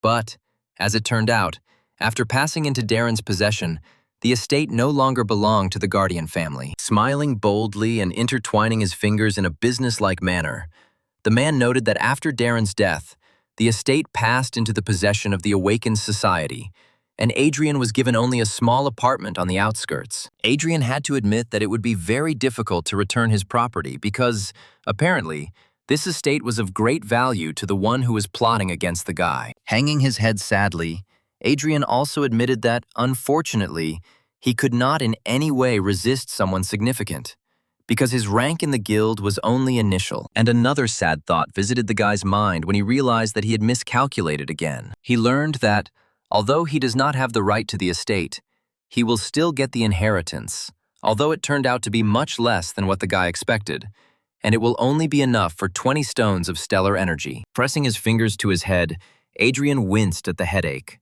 noting that he never thought that one day he would stress so much over money problems. After searching his pockets thoroughly, the guy pulled out a warrior token given to him by the guild. With one swipe of his finger across the surface of the token, Adrian caused a reaction that resulted in a holographic light projecting an image into the air. Without a trace of a smile, the guy looked at the numbers indicating his level and amount of energy, and not cheerfully noted that he needed a lot more starstones. With a slight movement of his finger on the token, the guy changed the picture and saw in front of him several tasks that the guild had provided him, and gloomily noted that the rewards for them were not bad, but there were very few merits, and he needed as many of them as possible, because 100 merits are exchanged for one starstone. Looking at the result of his research, Adrian doubted whether he should try tasks that were more difficult for his rank. And although he himself understood that he could easily cope with a task at a higher level, he doubted it only because its successful completion immediately after waking up would attract too much unnecessary attention. While he was under the wing of the Warriors Guild, no one could even lay a finger on him. But if you went too far, ill-wishers would come from everywhere and still be able to get him. While flipping through various tasks, Adrian suddenly came across something that caught his attention. Touching the hologram, the guy read about a task that was 2 whole ranks more difficult, but it only required exploring the surroundings of the forest nearby, and the reward promised as many as 20 merits. Taking a closer look at the picture that came with the task, Adrian noticed something interesting, deciding that the task seemed very interesting to him. After some time, Adrian arrived in the suburbs where some of the awakened ones lived and worked. After wandering around the territory for a long time, the guy finally noticed a fork and realized in which direction the moss forest was located, which became his new goal. At that moment, when he was about to leave, the guy heard a clear voice from behind, calling him by name. Turning around, he saw Rebecca in full battle dress, who, clearly delighted to meet a new acquaintance, asked him if he had accepted the same task with the moss forest as she had. At first, Adrian didn't even immediately remember the girl,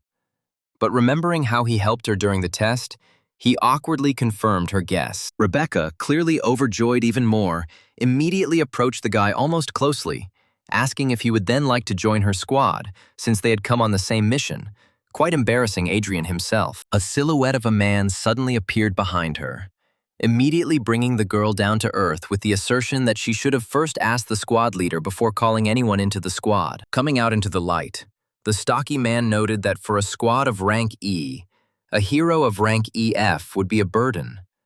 But, despite the unflattering comment, he still introduced himself as Mark Hoffman. Turning around, Rebecca immediately began to protest, insisting that she did not consider Adrian a burden. The man who came up, hearing Adrian's name, called Mark a real ignorant, because Adrian was the one who, along with Rebecca, received a gold-rank talent in the recent test. Stretching out his hand for a handshake, the man introduced himself as Howard, and noted that he was the squad's archer. Pleased by the polite attitude, Adrian shook Howard's hand with a smile and heard from him an invitation to join the squad. Dissatisfied with such a positive attitude of the commander towards the guy, Mark said that he did not see anything outstanding in the gold rank, and only looked at the level, and for their squad, Adrian's level made him a burden. With one sharp shout, Howard silenced Mark, pointing out that the knight was talking complete nonsense. Embarrassed by such a pleasant attitude, Adrian accepted the invitation to join the squad and,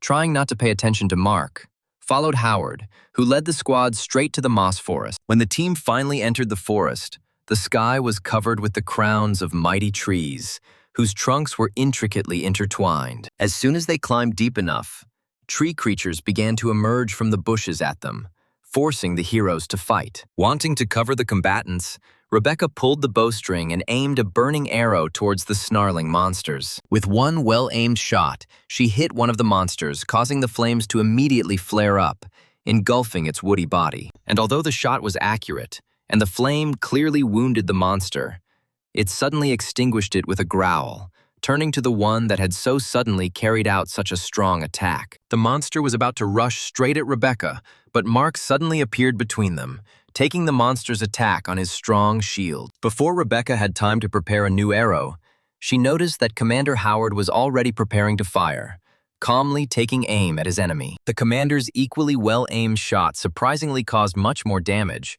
because upon impact, the arrow suddenly exploded, dousing not just one, but a group of tree monsters at once with a bright flame. Deciding that the monsters were dead, Mark allowed himself to be distracted and turned to the commander in order to note how easily he dealt with the enemies. Thinking that it was time for another impudent comment, Mark turned to Adrian and once again noted that this task was too difficult for some F rank, which greatly offended Rebecca, who was standing nearby. The angry girl was indignant, because the first arrow was shot from her bow, and she herself is only EPH rank, which means Mark believes that she is not suitable for this task. But the guy protested, justifying that he was only talking about Adrian. Dissatisfied with this attitude towards her comrade, Rebecca boldly put the knight in his place, noting that if he decides to continue to belittle Adrian, then next time he should think twice before speaking. At this time, the commander, who had not previously intervened in the skirmish, suddenly turned around at a rustling in the bushes. Instantly assessing the situation, he shouted to his comrades, alerting them to a sudden ambush attack. Without having time to dodge, Rebecca barely noticed how a sharp projectile was flying towards her face and closed her eyes in panic.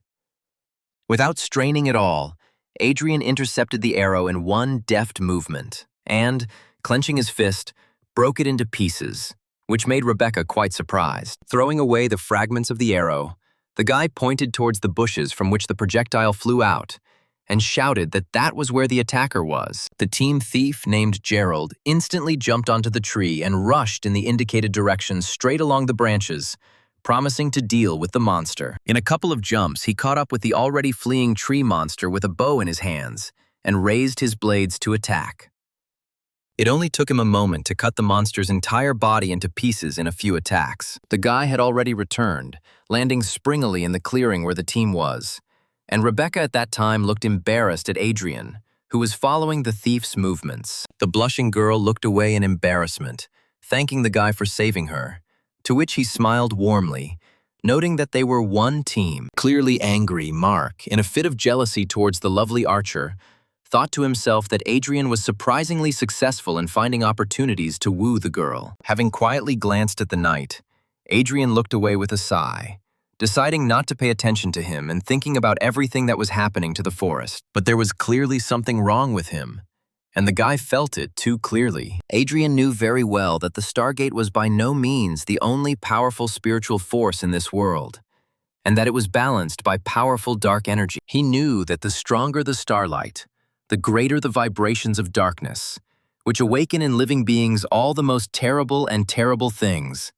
turning them into monsters. And although the guy understood that because of this there were more and more monsters in this forest, he was not interested in this at all, but in the fact that for this reason, among other things, more treasures were appearing in the forest. Distracted from his reasoning, the guy turned his head and saw the commander take out a certain device with an antenna, clearly checking something. After checking all the data, the man took out another device and installed it at the root of one of the trees, proudly telling the team that the last beacon had been installed, which means their task of exploring the forest had been completed perfectly. Realizing that they would now go back to the camp, Adrian even smiled, deciding to secretly return here later alone in order to fulfill his goals. However, Mark spoke up, surprising the others by noting that he considered it inappropriate to return to camp now. The guy reasonably noted that for a regular E-rank task, they would receive too little to divide the reward among everyone, and therefore he suggested moving a little deeper into the forest to find something more worthwhile. And although the commander was clearly not too pleased with such an initiative on the part of the daring knight, he was forced to agree, realizing that his argument was very weighty. In response to the question about objections, all team members, including a satisfied Mark, answered in unison that they did not dare disobey the commander. Obviously forgetting about Rebecca's warnings, Mark again allowed himself a caustic comment towards Adrian's rank, suggesting that he leave the group, because further on the task would become even more difficult for his level. In response, Adrian gave him a contemptuous look, and a smile appeared on his face, because the guy understood that this arrogant knight would continue to try to find a reason to get rid of him. Rebecca, who had not yet calmed down after the recent skirmish, again began to defend Adrian to Mark, claiming that his gold rank clearly proved his strength. However, now Commander Howard has also expressed his opinion, interrupting Rebecca with regret in his voice, and making it clear that this forest is indeed considered a very dangerous territory, and also that he is worried about their safety, and therefore considers Adrian's continued presence on the team reckless. Not expecting this from the commander, Rebecca was clearly at a loss, trying to find at least some argument in defense of her comrade. But in her eyes, there was only confusion. And although she still didn't want to let Adrian leave the team, the guy himself suddenly said that he agreed with Howard, and therefore wanted to leave the squad, although in fact he just wanted to fulfill his own goals as quickly as possible. Feeling guilty for his decision, the commander approached Adrian and put his hand on his shoulder, asking for forgiveness for the fact that they were forced to part, and promising to share the reward for the task already completed for the guy. At this time, Mark, who was observing the situation, smiled contentedly, because he had achieved his goal and now no one would stop him from winning the heart of the beautiful archer. As the team moved forward, Adrian frowned, feeling the dark aura getting stronger, and therefore worried that nothing would happen to his new comrades. There were 2 more members on the team, whose strength Adrian determined for sure, realizing that they were even stronger than Commander Howard, and therefore concluded that these were secret bodyguards whose main task was to protect Rebecca. And although he was abandoned, Adrian smiled contentedly, glad that he was finally left alone, which meant he could finally begin to complete his own tasks. With one deft leap, the guy jumped over the tree root that was blocking his path further into the forest. Having landed and looked around, he noticed that he felt a strong concentration of a dark aura, which was felt much more clearly here than on the outskirts. Thinking to himself that monsters are drawn to an aura that echoes their nature, Adrian suddenly caught movement above his head and turned around to see how a huge tree monster was falling towards him in order to finish him off. Using the archer's reflexes, Adrian easily noticed the attack and therefore was ready to parry it. With a slight movement of his hand, he used his blade fist skill to block the monster's attack. And a moment later, rushing forward, he hit the monster, aiming for the body and wanting to cut it in two. However, although the blow was strong, it only left a large wound on the living tree, which greatly surprised Adrian himself. The monster swung again,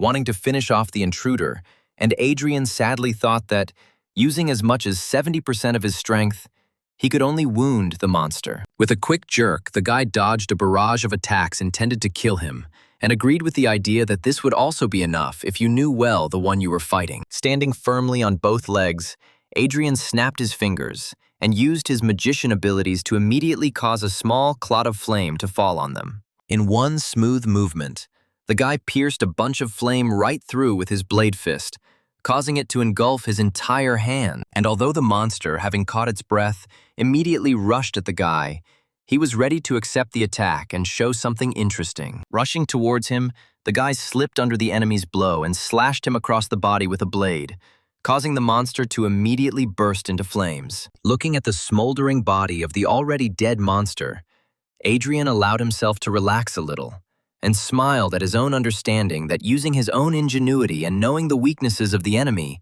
you can cope with any monster. And although he won this battle, the joy quickly faded, because Adrian realized that he had spent much more spiritual energy on this battle than he would have liked. Frowning, the guy sadly summarized that he should learn new skills as soon as possible. Otherwise, he won't go far. Suddenly, a sphere of his soul flew out of his smoldering body, full of energy, which Adrian immediately noticed. At the same instant, this sphere flew up to his mouth, and Adrian, opening it, swallowed it, feeling how his whole body was again saturated with energy from it. Adrian straightened up again and smiled, glad that he had acquired such a useful talent, which allowed him to absorb the souls of defeated enemies, not only restoring the strength spent in battle, but also becoming even stronger. Approaching the ashes of the defeated enemy, Adrian noticed something unusual and knelt down next to the curious object. Having picked up a stone full of dark energy from the ground, Adrian noted, not without interest, that the further he moves into the forest, the more often he finds similar stones in the corpses of defeated monsters. Having examined the next stone from all sides, the guy remembered that he had read that such stones contain the energy of stars, although 10 times less than in star stones. And in addition to this energy, they are filled with a dark aura, which makes them dangerous for ordinary people. Smiling at the unexpected discovery, the guy thought that for any awakened person, the stones would be absolutely useless. But for him, this is far from the case. Sitting in the lotus position, Adrian concentrated on the stone, and it soared in the air right above his palm, sparkling with the energy that overwhelmed him. Just in time, Adrian knew a special technique that made it possible to get rid of the dark aura inside the stone and cleanse the energy of the stars, which the guy himself could absorb, and therefore he, clenching his fist, broke the stone into small fragments. While he was busy purifying and absorbing energy, several more tree monsters lurked in the bushes not far from him. Naturally, the archer's reflexes helped the guy spot them, and therefore, having quickly finished his ritual, he even smiled, realizing that he would now receive even more stones he needed. Straightening up to his full height, he once again combined the blade fist technique and the magic flame, preparing to take on even multiple enemies at once. If he had looked around, he would have seen that the monsters had truly surrounded him and were about to feast on his flesh. But the guy was not going to give them such an opportunity. Overwhelmed by the thirst for a good fight, the guy himself rushed into the attack, showering his enemies with a flurry of fiery blows that left terrifying wounds on the tree monsters. Those who survived Adrian's attacks could no longer fight, but most were instantly covered in flames, devouring the monsters' wooden bodies in an instant. Hadrian felt unsurpassed, remembering those exciting times when, as a god warrior, he fought entire armies single-handedly. And the thought of this almost cost him his life, because in an instant he discovered that alien claws were a couple of centimeters from his face. Using all his reflexes, Adrian managed to dodge, causing the enemy attack to fly past. The flame around his hand went out, and in a couple of jumps, Adrian found himself at a relatively safe distance from the monsters, realizing that he had become too lost in the heat of battle. And although he dealt with them well, he did not escape the fact that there were more and more monsters. However, Adrian was not going to give up so easily to some tree monsters, and therefore he called upon the souls of the already fallen monsters in order to replenish his strength and rush into battle again. Having regained his energy, Adrian felt as if he had not been fighting for the last few minutes, but was relaxing and resting, and therefore was full of strength to continue the fight. Dodging the deadly attacks, the guy spun in a fiery whirlwind, burning more and more monsters rushing towards him for their own death. After several minutes of fierce battle, Adrian was finally able to breathe, looking with a smile at the smoldering corpses surrounding him, from which dark stones poured out, which the guy picked up and cleaned with pleasure, intending to absorb them. Suddenly, the archer's reflexes began to work again, drawing the guy's attention to the unnatural phenomenon. Turning around, he saw how the corpses of defeated enemies suddenly soared into the air and flew somewhere into the thicket of the forest. Frowning, Adrian voiced out loud the thought that everything that was happening in this forest seemed stranger and stranger to him. Looking around, the guy listened to the rustling of branches and leaves around, expecting that something was about to jump out at him again. However, without waiting for danger, the guy straightened up and looked at the tree closest to him, which seemed to be moving. At the same moment as he noticed it, the branches of this tree with incredible speed began to close around him, as if wanting to squeeze him between themselves. Not wanting such a death for himself, the guy again used the blade fist skill to protect himself from a sudden attack. The window created with the help of the skill was just enough to dodge the attack, and therefore the branches only grabbed the stone next to which the guy was standing, grinding it into small pebbles. Jumping out of the tenacious grip, the guy noticed that the power of even an ordinary tree in this forest was simply amazing. And although just a few minutes ago Adrian had dealt with a whole group of tree creatures, now, seeing the mighty living tree, he understood that he could not do anything to him, being just an F-rank warrior. Realizing the full extent of his own powerlessness in front of this terrifying creature,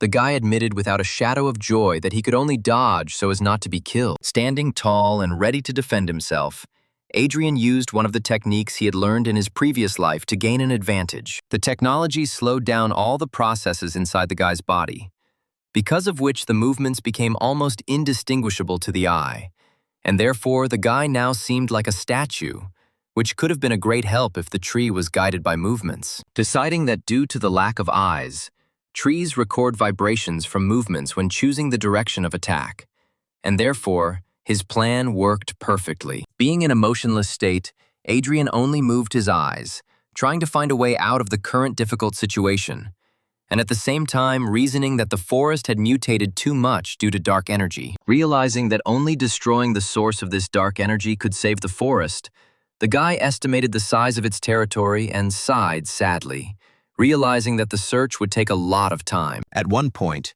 the archer's reflexes helped the guy notice another sharp movement of the branches, which suddenly rushed straight towards him, which Adrian had not expected.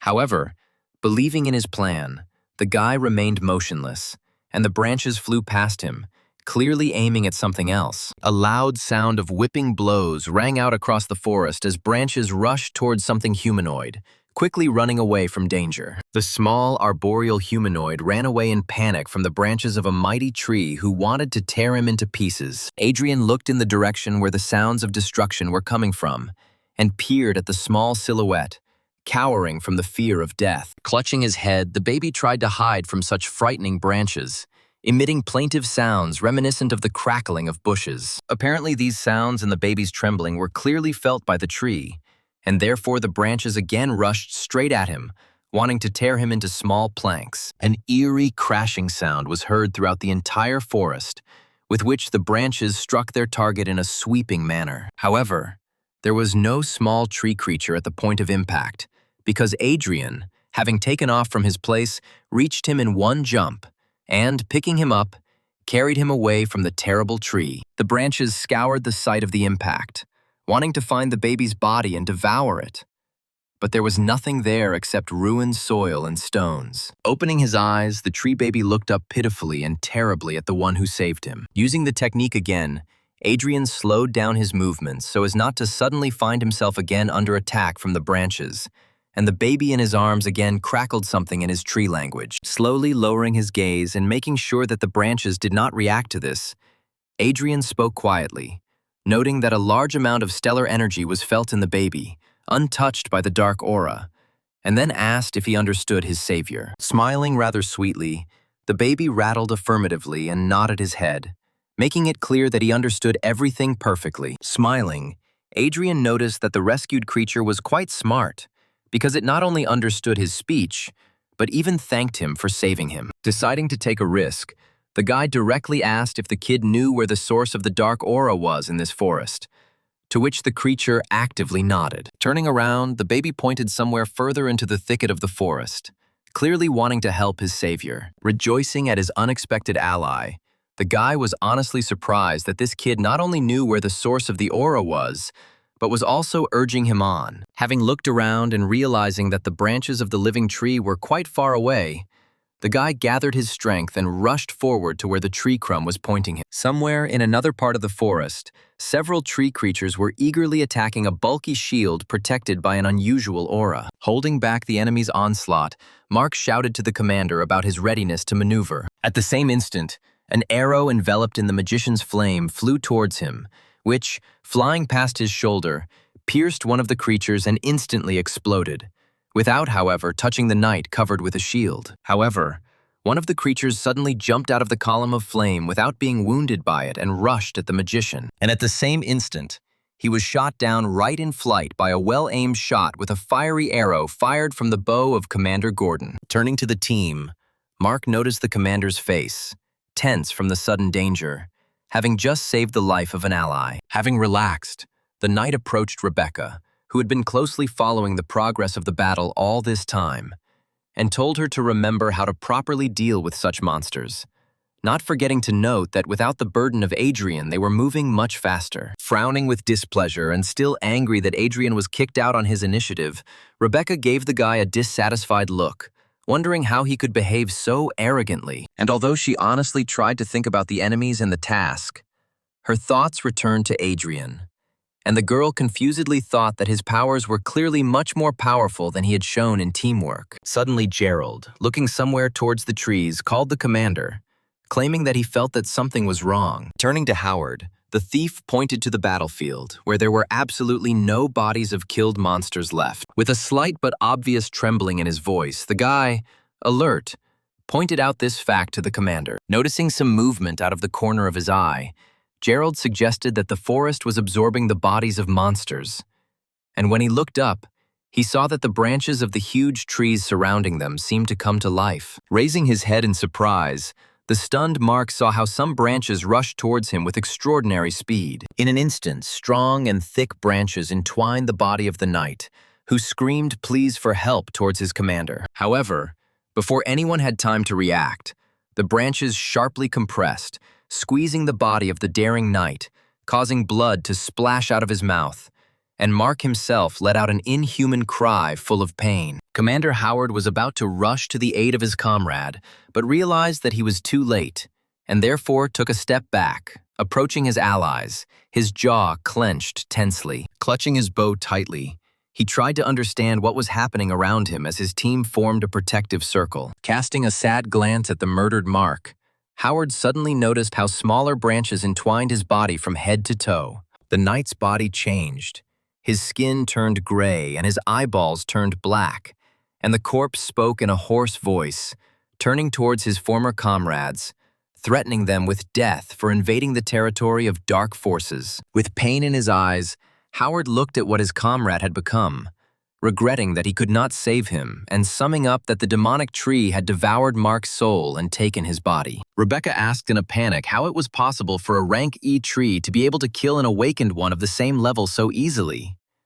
But the demonic knight had already rushed to attack his former comrades. Realizing that it was no longer Mark in front of him, Commander Howard pulled his bow and aimed a burning arrow at the monster, intending to end his life this time forever. The arrow flew straight at the monster with incredible speed, ready to burn it to the ground. However, the monster, taking advantage of the wooden branches intertwined with him into one hole, managed to intercept the arrow and, with a demonic smile, laughed at the commander's pathetic attempt to finish off his former comrade. The amazed Howard froze in place, not understanding how his most powerful attack, which so easily dealt with the wooden monsters, now did no damage. And at this time, the demon, taking advantage of the confusion of the squad leader, rushed to the attack, ready to kill not only Howard, but the entire squad. For the first time in a long time, Commander Howard truly felt the fear that took his breath away and chilled his body, which is why he didn't even hear Rebecca screaming at him, asking him to dodge. Frozen in place,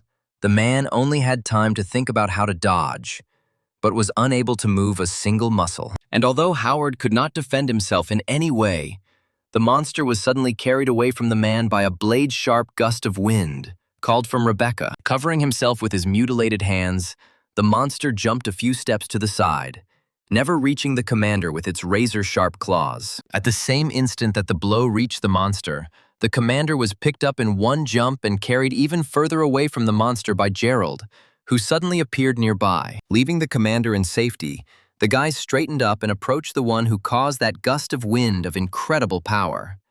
And Howard himself, realizing that the gust of wind spell belonged to the D rank, asked if their comrades belonged to this very rank. All this time, a magician named Matthew, who had been helping only with low-rank spells, threw back his hood and admitted with a sigh that he did not want him and Gerald to be discovered so easily. Rebecca, who began to guess what was happening, looked at the thief and the magician, wanting to ask a question that suddenly appeared in her head. But Matthew interrupted her. Glancing briefly at the girl with his golden eyes, the man confirmed her unspoken guess, saying that they were sent by the Rebecca family to protect her. The archer's gaze clearly showed the pain that arose from the realization that even her own family did not believe in her strength. Realizing that now was not the time for conversation, Gerald rushed into battle, assuring his ward that everything would be fine, and entrusting cover to his faithful fellow magician, who was already casting a new spell. At the same instant as the thief's blades clashed with the monster's incredibly powerful hands, the magician finished casting the spell, and another windy attack hit the enemy, causing the sound of an explosion to be heard throughout the forest. Even despite the teamwork of the powerful tandem of a mage and a D-rank thief, who were covered by as many as 2 archers, the monster skillfully fought 1 against 4, which caused great bewilderment for Gerald, who was beginning to run out of steam. The exhausted archers were breathing heavily. Matthew was holding his wounded side, and Gerald was clutching his blades with already very sore hands, not intending to give up. It turned out that the tree that killed Mark and merged with his body was changing his body worse and worse every second, making him not just a monster, but a real tree demon, whose bloodlust was visible in every movement and even glance. Even the unwounded monster suddenly roared, and the already powerful body looked many times stronger than it was. Realizing that the battle was going completely against the team, Matthew made a difficult decision, intending to protect Rebecca at all costs, and therefore, folding his hand into an unusual symbol, the man began to use a new spell and asked Rebecca to run when it was ready. Looking around at her exhausted team and the rather tired Rebecca herself, she tried to disagree, realizing that without her, the squad's remaining chances of survival would be completely lost. At the same moment, when she tried to voice the reason for her refusal,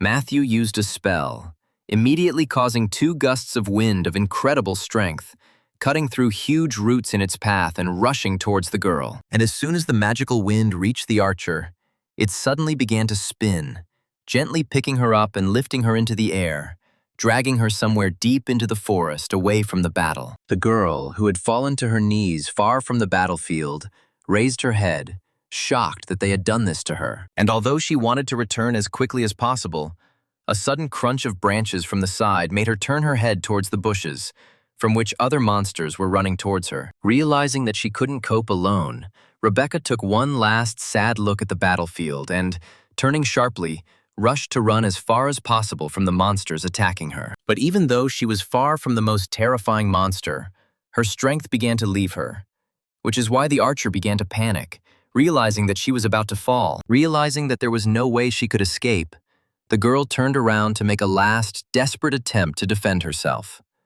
But before her eyes, another monster had already rushed at her, revealing sharp claws and about to tear the fragile archer apart. From the fear that gripped her mind, tears flowed down the girl's cheeks, and she herself muttered in a trembling voice, apologizing to those who gave their last strength to save her. Trying to shield herself from the attacking monster with her hands, the girl closed her eyes, realizing that she was about to die. But at the same moment, something suddenly attacked the monsters, dousing each of them with an uncontrollable flame, causing the creatures to scream loudly. Hearing the screams, the girl opened her eyes and looked at what had happened. But when she saw the one who protected her, she opened her eyes in shock. Adrian, standing at his full height, turned his head to Rebecca, wanting to assess whether she was injured, although the girl herself looked at him with much greater curiosity, because his hand was blazing with both flame and unusual pink energy. Turning his head back towards the enemies, Adrian, concentrating, asked the girl what happened to them since she found herself alone against 3 monsters. The girl, amazed by the spectacle, looked at Adrian without looking away, and instead of answering in a trembling voice, she only asked how he could so easily deal with 3 E-reg monsters alone. Sighing, the guy glanced at the new creatures that came closer, growling towards the couple and wanting to kill both. Realizing that it would be much more difficult for him to fight and protect Rebecca at the same time, Adrian decided that it would be much better to use a different strategy, and therefore, with a smooth movement, he put his hand on the archer's waist, pulling her towards him, which caused incredible embarrassment on the part of the girl. The girl tried to object to such an unexpected close contact, but Adrian interrupted her, giving her a hard look and threatening that if she did not shut up, he would throw her to be eaten. Looking around, Rebecca panicked again, whispering that the monsters were coming straight at them, to which Adrian suddenly released a blue aura, already familiar to this forest, thanks to which their movements slowed down. Immediately after this, the monsters, who had previously been running straight towards the couple, for some reason ran past and then stopped altogether, looking around lostly in search of the suddenly disappeared prey, which greatly surprised Rebecca, who realized that the monsters did not see them at all. Confused again, Rebecca looked at the guy again, thinking that this was the skill he received for passing the gold rank test. And although Adrian tried to concentrate on the enemies, he could not help but notice that for some reason, the girl pressed herself even closer to him, which greatly embarrassed the guy. In the end, when the monsters dispersed, Adrian led Rebecca somewhere deep into the forest, where they found a safe enough place for them to rest. Crouching under the roots of a large but lifeless tree, Adrian sighed, leaned back on the roots, and again asked what had happened to the detachment. Having scorched the girl with a stern look, he asked directly how she could get lost alone in the forest if their team included as many as 2 awakened D ranks. Rebecca, who had been embarrassed until this time, opened her eyes in surprise, because she did not expect that Adrian was so strong that he could easily understand the level of power of those about whom she herself knew nothing. Shaking her head and throwing out the embarrassment of the guy who saved her, the girl indignantly asked how he knew that their comrades were of higher rank. The guy, who did not give in to pressure, directly said that he had eyes, and he simply could not help but notice this fact. Without taking his stern look off Rebecca, the guy said that they weren't even particularly hiding, because even before the guy left, they boldly used their abilities, and the archer simply didn't notice. The guy harshly reprimanded the girl because she is a gold rank archer, which means she should have noticed it herself.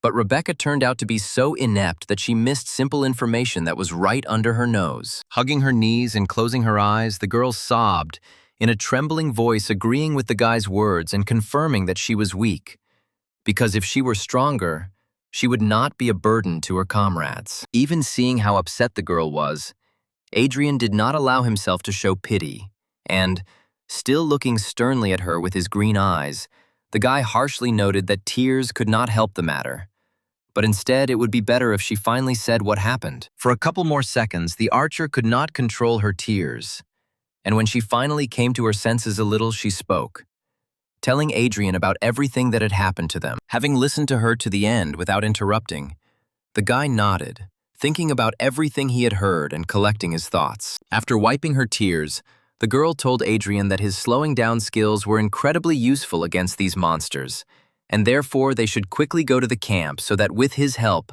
stronger comrades could save their squad. The guy looked up and looked at her as if she had said the most stupid thing in history, and then asked directly whether she seriously believed that the commander and the others would need help if they left for reinforcements. And although he said that even an awakened E rank could cope if he took the right approach to the matter, he was forced to admit to himself that an unprepared team with only 2 awakened D ranks was unlikely to survive a direct confrontation with the Black Tree. Rebecca sadly admitted that after the tree killed Mark and took over his body, even the well-coordinated tandem of 2 awakened D ranks was useless. In the end, having received all the necessary information, the guy put his hands on the ground and stood up, finally getting ready to get down to business. Turning to Rebecca, who was still sitting on the ground, Adrian called her behind him, asking her to take him to where the battle was so that they could provide support to the squad. At this time, on the battlefield, gusts of wind, swirling into a whirlwind, cut through the air around them. Mark, who had become a demonic monster,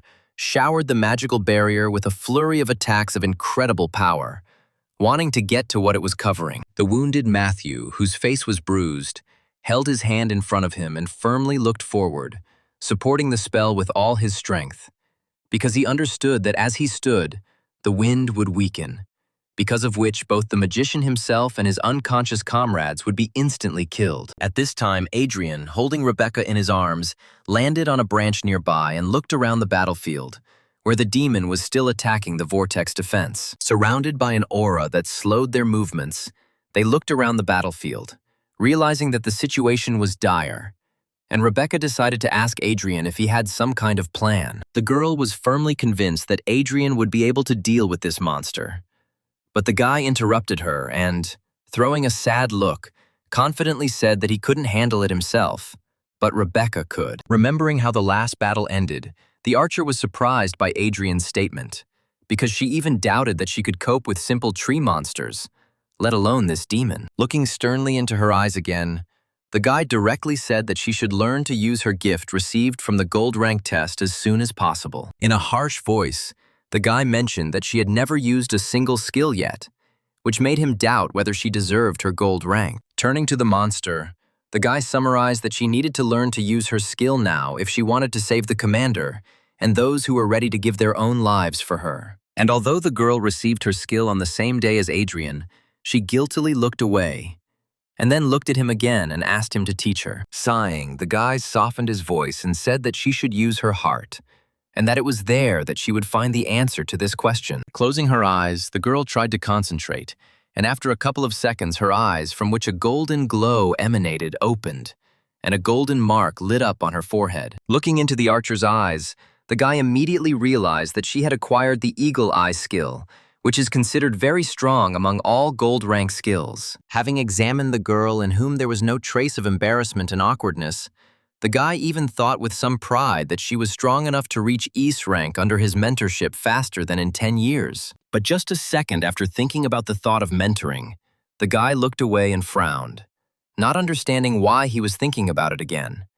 Because the student from his past life had betrayed him. Rebecca at this time, not noticing the expression on the guy's face and not hearing a word from him in response to the awakening of her skill, turned her gaze to the monster below and said with enthusiasm that she had finally seen what she wanted. Her Eagle Eye skill allowed her to clearly see the monstrous aura of as many as 10 black trees that had swallowed Mark's body. Adrian gently guided and pointed, telling her that she had to give it her all and see much more than she was seeing at the moment. The girl tensed, and her eyes shone even brighter when she said that she would definitely try, for the sake of the commander and comrades. The mark also shone brighter, and the girl was able to catch all the streams of aura, not only emanating from the monster's body, but also flowing directly into it. She was able to clearly see not only the terrifying red aura around the monster, but even a dark aura of incredible volume concentrated at one point. Having heard enough, Adrian noted that it was this dark aura that was the cause of everything terrible that was happening to the forest. The guy himself examined the monster,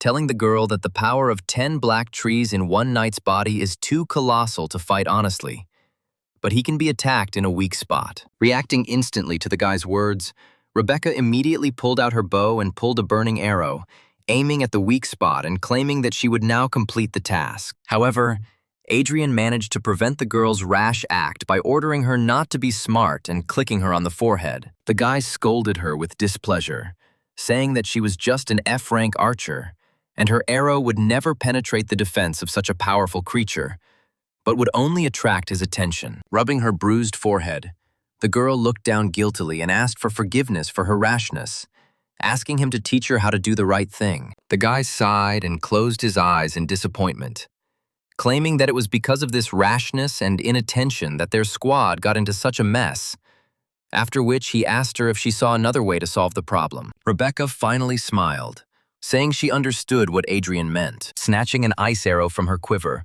the girl again activated her skill to aim more accurately and aimed the tip at the monster. A moment later, realizing that Adrian was not stopping her, she relaxed her fingers on the bowstring, and at the same instant the arrow broke off, flying at great speed straight into the monster. Before the monster had time to react, he let out a loud cry of pain when the ice arrow hit his weak spot, where the ice immediately covered his body, making the woody shell fragile. Following one arrow, a second one flew in, causing even more damage and not allowing the monster to recover. Finally, the last third arrow hit the target, causing almost the entire body of the demon to be covered with an ice crust, and incredible pain was clearly visible in his eyes. As soon as the last arrow hit the target, Adrian immediately tensed up and covered the hand holding the blade with flames, not forgetting to use the blade fist skill. The joyful girl exclaimed in admiration that she was able to carry out a successful attack on the demon, and Adrian smiled proudly,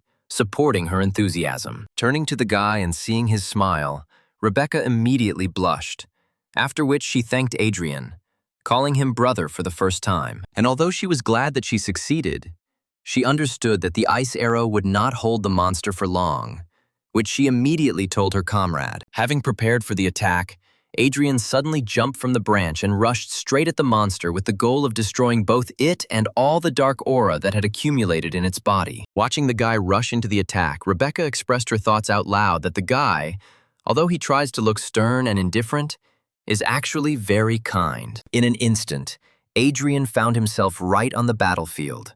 However, to the archer's surprise, instead of saving his wounded comrades, he rushed straight at the monster, clearly intending to engage in battle with it. In a panic, Rebecca screamed, trying to stop the guy from this, in her opinion, stupid act, because his defense is incredibly strong, and F-rank would never be able to break through it. She knew that if he couldn't break through the monster's thick wooden armor, he himself would be under attack. But Adrian's gaze said more clearly than any words that he wouldn't stop. The guy understood perfectly well that the archer was right, and that Mark, who had become a monster, may not be very strong in himself, but his wood armor, supported by a dark aura, makes him almost invulnerable. However, Adrian took into account all these details and had a plan to fight this monster, and therefore his hand caught fire again. Realizing that the ice arrows made the monster's shell fragile, the guy lit his second hand, and much stronger than before. With both fists, Adrian slammed straight into the monster's open weak spot, which was covered in ice enough for the guy to break through such a strong defense. The sudden change in temperature intensified the blow even more, causing the monster to scream in incredible pain. When Adrian sharply tore his fists out of the monster's body, the two elements entered into such a violent reaction that a huge column of flame burst out of the demon's body. Despite the fact that Rebecca watched the entire process of the battle, although she admired Adrian, who managed to break through the monster's defense, she could not understand how he did it. Taking a better look at the monster with the help of her skill, Rebecca saw how a purple dark core suddenly appeared from the monster's stomach, which, according to her guesses, was the source of the dark aura. Without stopping his movements, Adrian took out his blade and surrounded it with flames, along with the energy of his blade fist to unleash a final devastating attack. Rushing towards the enemy, The guy cut his body with several powerful blows right in the place where the core affected by the dark aura was located. Looking at the place of impact, the guy noticed with satisfaction that the core had split into several parts. At the same instant, the wooden shell of the monster began to split and fall to the ground, freeing Mark's body to come out. It turned out that Mark did not die in that attack of the tree, and was inside the tree shell all this time, being alive. And now, having climbed out exhausted, he muttered something unintelligible. When his gaze focused, he saw Adrian in front of him and immediately shouted at him in rage, calling him a real bastard. Throwing a glance at the guy full of contempt, Adrian grinned and answered boldly, calling the knight a brat who could not resist the darkness. Not sparing the guy, Adrian sternly noted that the knight, because of his powerful will, has an advantage against the forces of evil and should be the least prone to the influence of monsters. But the black trees were able to take advantage of Mark due to spiritual weakness. Pressing his hand to his aching head, Mark threw a tired but still angry look at the guy as memories suddenly began to appear in his head, one after another, revealing to him the whole truth of what happened to him. Having assessed his guesses and real events, the guy decided that Adrian had set everything up in retaliation for being expelled from the group, and therefore, in a fit of anger, he rushed at the guy. Adrian sighed heavily and once again called Mark an idiot, because his actions and thoughts strongly contradicted common sense. With one deft movement of his hands, Adrian, without much difficulty, knocked the useless knight off his feet and turned him over in the air, deciding to completely neutralize him. As soon as Mark lost consciousness, a dark crystal suddenly materialized in the air next to him. Sighing heavily, Adrian spat on the ground next to the unconscious knight, noting that his soul was terribly envious and ignorant, and therefore it was not surprising that darkness took his body. Looking down, the guy saw the crystal that appeared at the death of the monster who enslaved Mark, and raised it, glad at least one plus in such an unpleasant situation. Holding it in his hand, Adrian assessed the stone, and realized that it was much better than all the ones he got from killing ordinary tree monsters. Concentrating his aura, the guy noticed, not without irony, that a dark aura without a master was trying to subjugate him. And then he relaxed his fist, grinding the crystal and releasing its energy for subsequent purification and use. When Adrian absorbed the energy, he looked around and noticed that the branches and leaves of the black trees around him began to dry out, and the aura weakened. Rebecca, who had been at a safe distance all this time, realizing that she was now in no danger, jumped from the branch and rushed to her comrades. As soon as the magical wind weakened and released 3 almost lifeless bodies, the girl felt the pulse of the magician, who had lost absolutely all his strength, but who so steadfastly defended his comrades until he lost consciousness, and summed up with a sigh that everyone was alive, but absolutely exhausted. Turning to Adrian, Rebecca thanked him from the bottom of her heart, admitting that without him and his help, they would all have died here. Coming close to the archer, Adrian looked into her eyes and said with a smile that simple gratitude would not be enough, which again caused a blush on the girl's cheeks. Rebecca, taken aback by the guy's pressure, even trembled with embarrassment, as did her voice, when she tried to find out what he was talking about, although she herself had already thought about something extremely obscene. Noticing the changes in the girl's behavior but not understanding what caused them, the guy looked at the archer now more sternly and asked if he remembered what he told her during the talent test. Taken aback by the realization that she had understood everything wrong,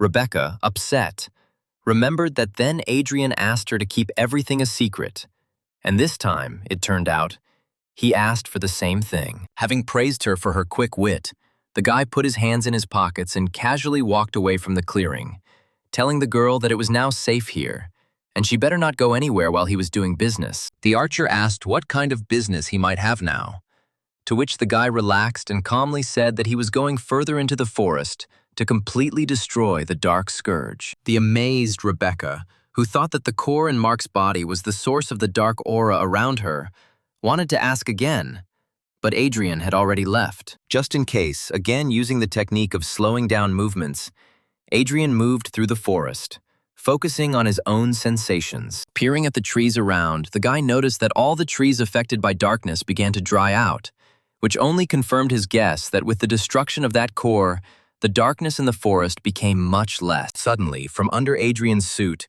The same baby he had recently saved from the black trees appeared. Before this, Adrian walked straight to where this same little guy was pointing until he heard the sounds of carnage, which is why he had to turn around.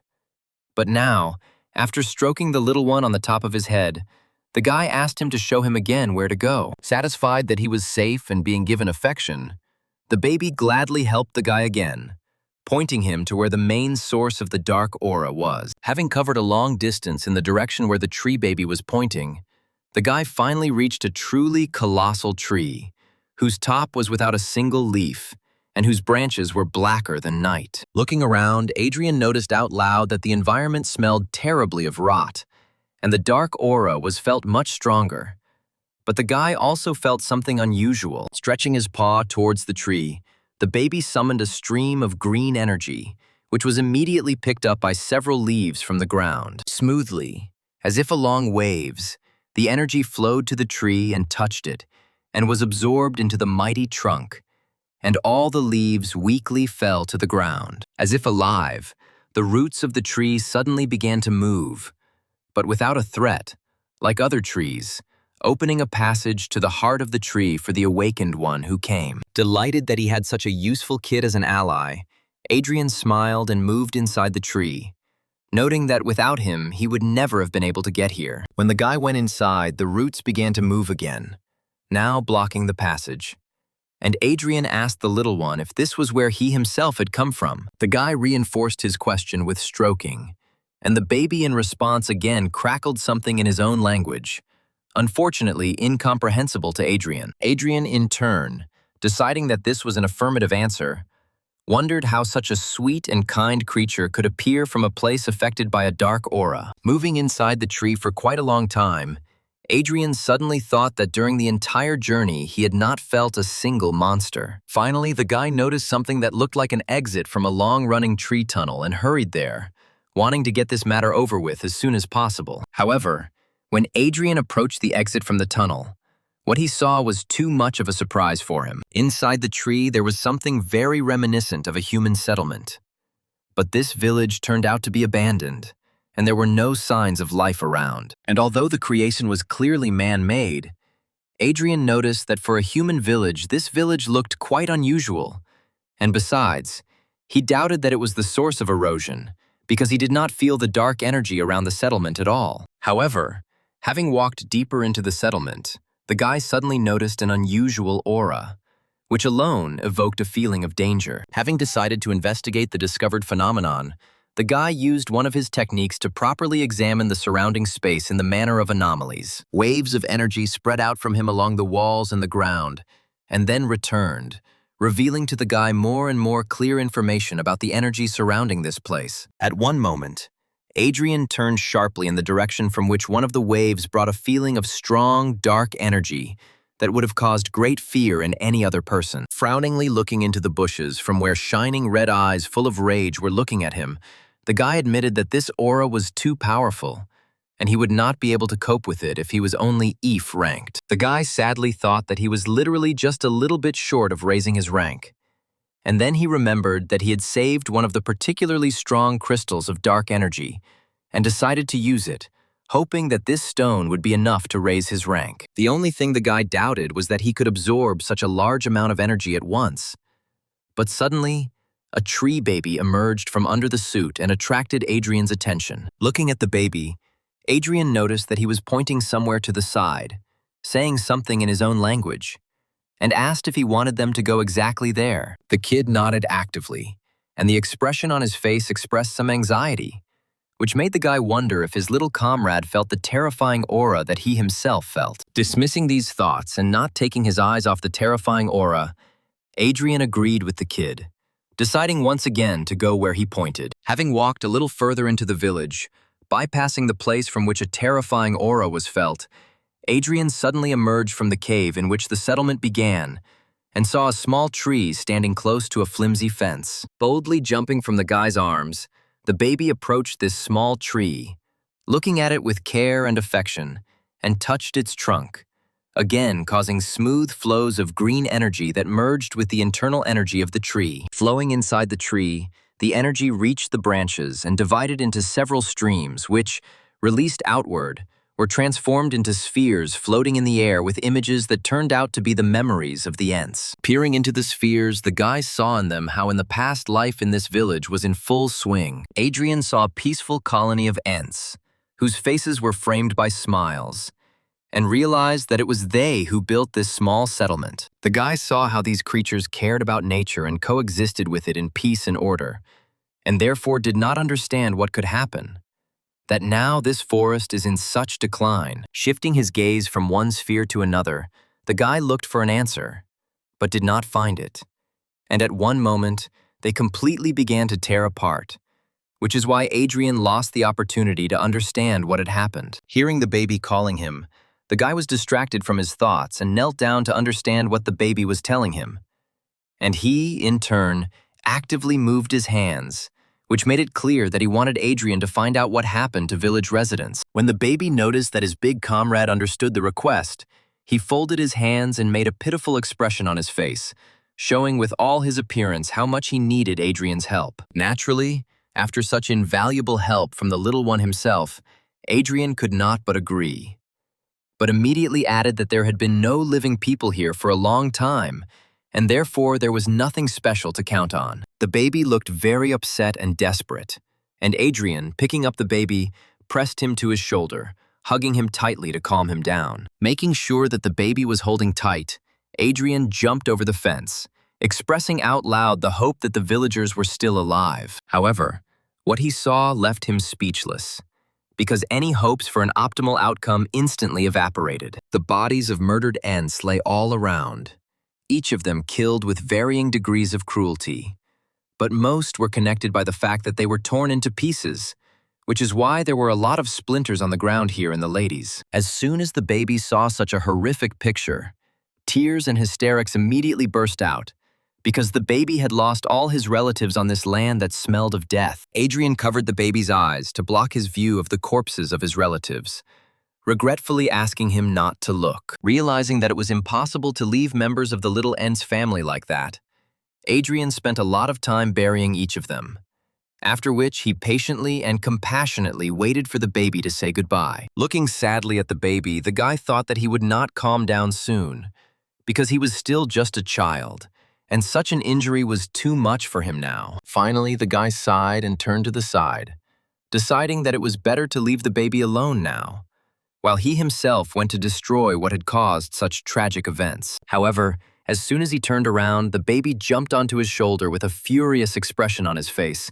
which greatly surprised the guy. Looking at the baby, Adrian saw in his eyes military determination and a strong thirst for revenge for his relatives. And although Adrian understood that this lesson was too harsh for the kid, the guy stroked him on the top of the head, noting out loud that now he understands that good must be repaid with good, and evil with evil. Returning, Adrian stopped when he again felt the dark aura of death, and invited the kid to look around in the manner of something unusual. Looking in the direction where he saw a terrifying, cruel look, the guy did not find anyone there and moved on, reaching the place where the dark aura was felt so clearly that it could be felt powerfully on the skin. Concentrating around himself an aura of slowing down the flow of energy for less noticeability, the guy rushed forward, and the dark fog instantly surrounded him, but did not cause any harm. Satisfied that the disguise was working, since they had not yet been attacked, the guy looked around with special attention. Feeling such a dense fog around him,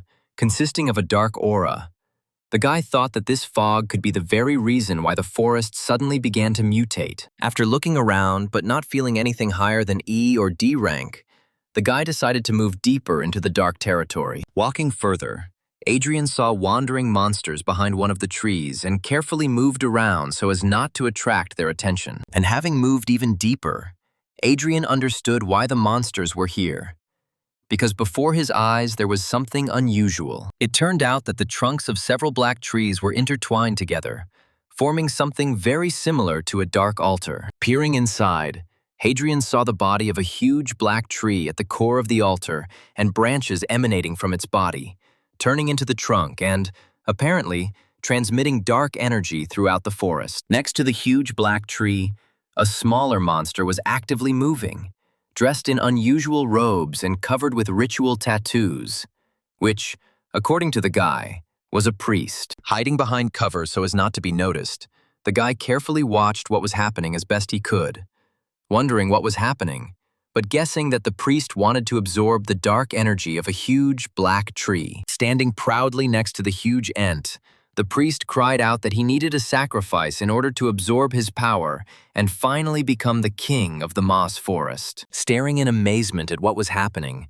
the baby quietly cracked something in his own language and did not notice how his body suddenly lit up because his aura began to resist the dark energy surrounding him. Feeling this, the huge ent suddenly moved and thundered something, which attracted the attention of the crazy priest. Realizing what this meant, the priest raised his staff and cried out about the presence of an outsider, after which he summoned streams of dark energy moving at deadly speed, which began to scour around in search of an intruder. And when they found it, they rushed to Adrian, intending to capture him at the command of their master, and maybe even kill him. Realizing that he had been discovered, Adrian dispelled his camouflage aura, which immediately neutralized the priest's magic, and the guy himself gloomily noted that he could no longer count on the effect of surprise. The demonic priest looked at the guy with hatred and shouted loudly that everyone who interferes with his ascension must be immediately destroyed, be it people or forest spirits. After one of his commands, a whole crowd of monsters rushed at Adrian with loud screams,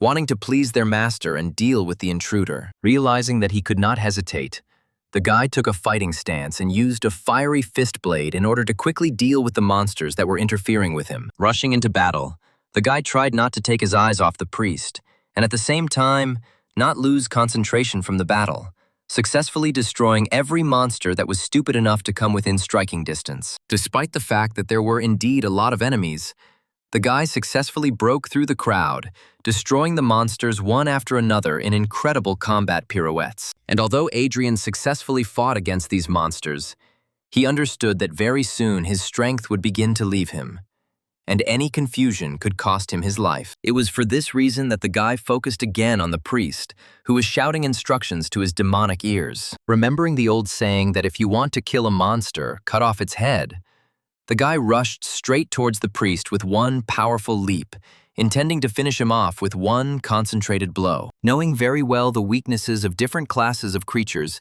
Adrian understood that it would not be difficult to deal with the magician in close combat, and therefore rushed towards the monster even faster. Trying to get even closer, the guy suddenly noticed that the priest was not casting spells, trying to defend himself, but was doing something that was not usually typical for magicians. Instead of using spells, the sorcerer swung his staff as if he was going to hit the guy on the head, which even confused him. Adrian was already so close that he didn't want to dodge and waste time just to reach it. But the magician's blow touched the ground and, in a powerful stream of energy, crushed the stone exactly in the place where Adrian had just been. Having landed irritably, the guy angrily noticed that the strength of this magician was equal to the strength of a mid-ranking warrior, and therefore Adrian was forced to dodge to save his own life from the blow. Straightening up and taking a fighting stance, Adrian watched as the monster with a gesture attracted some plates that looked very similar to metal. Frowning, the guy realized that the battle would be much more difficult than he had expected. Having fused together with metal plates that took the form of armor, the monster, who turned out to be both a magician and a warrior, cried out, ready to take the fight. Hearing the priest call himself the king of the moss forest, the guy grinned, out loud calling his enemy's words real nonsense. Angry at such a dismissive attitude, the magician rushed at his enemy, wanting to finish him off for insulting him. And although the guy behaved confidently, he knew that he was unlikely to overcome this fight. And therefore he took out that very powerful crystal from his pocket, intending to use it now. Realizing that there was no choice left, Adrian broke the crystal into small fragments in one movement, hoping only that he had not made a mistake in his calculations. Absorbing the released energy, Adrian met a monster that had already rushed at him, whose staff was approaching the guy's head, ready to crush him forever. The guy's eyes lit up, and he himself felt his spiritual energy growing even more until it finally crossed the threshold for increasing his rank. And at the same moment, as the guy felt his own strengthening, the sound of a powerful explosion was heard above the altar. The explosion was so powerful that the hard rock split and the fragments flew away from the source of destruction. The magician, confident that his blow had reached its target, felt the full power of this explosion, was stunned by it, and was thrown to the side. In turn, Adrian stood confidently on both legs, feeling how much stronger he had become, and how colossal the difference was between the E and E ranks. During his promotion, Adrian instantly summoned a fiery fist blade and counterattacked the enemy, which caused such a powerful explosion. But now, looking gloomily at his opponent, he realized that he had not killed him. Slightly hunched over and leaning on his staff, the monster coughed heavily, trying to withstand the pain from the blow. But it was clear from him that he was not going to die. Growling in anger, the monster released powerful clots of dark flame from its body, wanting to finally finish off the annoying enemy. Seeing that the enemy was overcome with rage, Adrian stood up, ready to fight again, and noted with a grin that it would be easier for him to kill the enemy if he lost control of himself. Before the self-confident hero had time to blink, the monster found itself in the air 1 meter in front of the guy, already swinging for another powerful blow. Surprised by the speed of the monster, Adrian slid out of the attack with a smooth movement, instantly destroying the stone surface it hit. Having landed and not taking his eyes off the enemy, Adrian noted out loud that his speed had become many times greater, which meant he needed to be even more careful. Before he could come to his senses, he was already in the air, successfully dodging another powerful blow from his staff. Turning over in the air, Adrian used his flaming fist blade to unleash 3 powerful attacks at once on the enemy,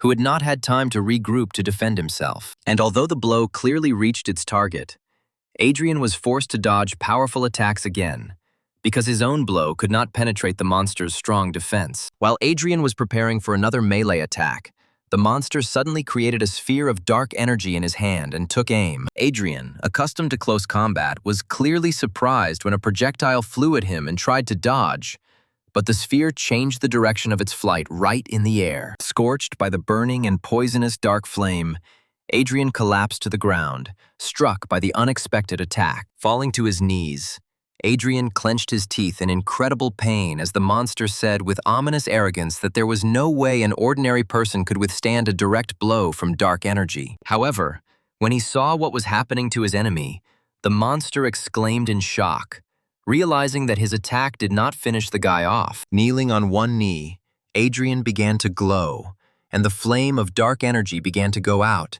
suppressed by the knight's protection, which now came in handy. When the remnants of dark energy evaporated from Adrian's body, he snapped his fingers and summoned a runic circle behind his back, showing the affected enemy that his opponent was a representative of all classes at once. The monster, roaring with hatred, rushed forward again, shouting to Adrian that he must die and become a sacrifice for his ascension. Thanks to the dexterity of the thief and the stamina of the knight, Adrian successfully defended himself from all the enemy's attacks. However, due to his too strong defense, the guy himself could not inflict any damage on his opponent. Adrian glanced at his blade, which was given to the previous soul of this body by his parents when he was 12 years old, and which was too weak to cause any significant damage. Landing after yet another dodge, Adrian thought of another idea in his head that could work. Using magic again, the guy used the freezing cold to make the blade stronger and stronger. Satisfied with the result in the form of a cold-strengthened ice blade, Adrian stood up again, ready to take on the fight again. Using his blade fist skill on both hands, Adrian ignited one fist and cooled the blade even more, intending to use his entire arsenal to deal with the monster. Continuing to advance, the monster swung his staff along a bizarre trajectory, becoming increasingly angry because of the vitality of his opponent. As the monster launched another powerful attack aimed at destroying its hated target, Adrian easily dodged and flew past, cutting the monster's neck with his improved blade. At the same instant, the opened wound was covered with a durable ice crust, causing the monster to roar in pain again. Using all the agility and speed of the thief class, Adrian flashed in the periphery of the enemy's vision, delivering slashing blows with his ice blade one after another. When Adrian was sure that a sufficiently large area on the monster's body was covered with an ice crust, Adrian swung his fiery fist with a satisfied grin. Finding the right moment, the guy hit the back of the monster's head with one powerful attack from his flaming fist. Reacting to each other, The two elements caused a strong explosion that tore through the monster's body, causing unbearable pain. And although the attack was not fatal, the monster was surprised to realize that its defense had been broken, and the wound was not healing. Taking the blade more conveniently and grinning maliciously, Adrian summed up contentedly that now the battle would go much easier, and it was only a matter of time before he finished off the hapless king of the forest. Taking a stance, he was ready not only to defend himself, but to destroy the one who, in the name of his base desires, denigrated an entire forest and killed an entire settlement of peaceful forest spirits. In one quick dash, the guy attacked again, wounding the side of the monster, and was about to once again carry out such an effective combination. Realizing that he was in a losing position, and that the battle could soon end with his own death, the monster felt real fear for the first time during the battle. Without attacking in response, the monster used its mighty strength to jump as far as possible from Adrian, who at first thought that the enemy was running away. But it turned out that the jump had a specific purpose. The dark priest used his magic to cut through those branches that held the huge ent in place in an unconscious state, causing his eyes to suddenly light up. The awakened monster of colossal size roared, waking up from sleep and feeling an unbearable thirst for blood. Realizing that the guy would not leave his enemy alive, the priest grinned as the huge monster tensed, freeing itself from its shackles, and said confidently that if he was destined to die, they would die together. Adrian looked at the monster, not particularly surprised, but he realized that the situation was desperate, because the huge monster was clearly D rank, if not stronger. Concentrating, Adrian felt how the entire dark aura of the forest was concentrated in this one terrifying giant, which left no chance for a successful battle. The enemy, in a battle with which the guy had just had to sweat a lot, now stood at the feet of a real colossus, whose monstrous aura alone already inspired horror, not to mention his appearance. And Adrian felt that he was really in trouble. It was a desperate situation, and although the guy was still trying to figure out a way to get out of this truly tragic situation, in his heart he was ready to rush into a fair fight. It was at this moment that Adrian felt the previously undetected effect of his mythical skill, which made its owner 10 times stronger. But only on the condition that he was ready to boldly rush into battle even in the most hopeless situation. At the same time, in another part of the forest, Rebecca was sitting near the bed built for her wounded comrades, looking around to barely notice the attack and protect them, when she felt the vibration of her badge. Taking the token out of her pocket, the girl touched it with her finger, and a voice was heard from the token, notifying that very soon the rescue squad would reach them. Relieved that help was on the way, but still worried, Rebecca asked them to move quickly, because her comrades urgently needed medical attention. The voice from the token had already begun to answer something, but it was interrupted by interference, after which the sound completely died down. Rebecca was seriously surprised, because she had never heard of communication through tokens working intermittently. Hearing a sound so loud and booming that it reminded her of thunder, the girl raised her head and saw a huge column of dark energy, so strong that it pierced the skies,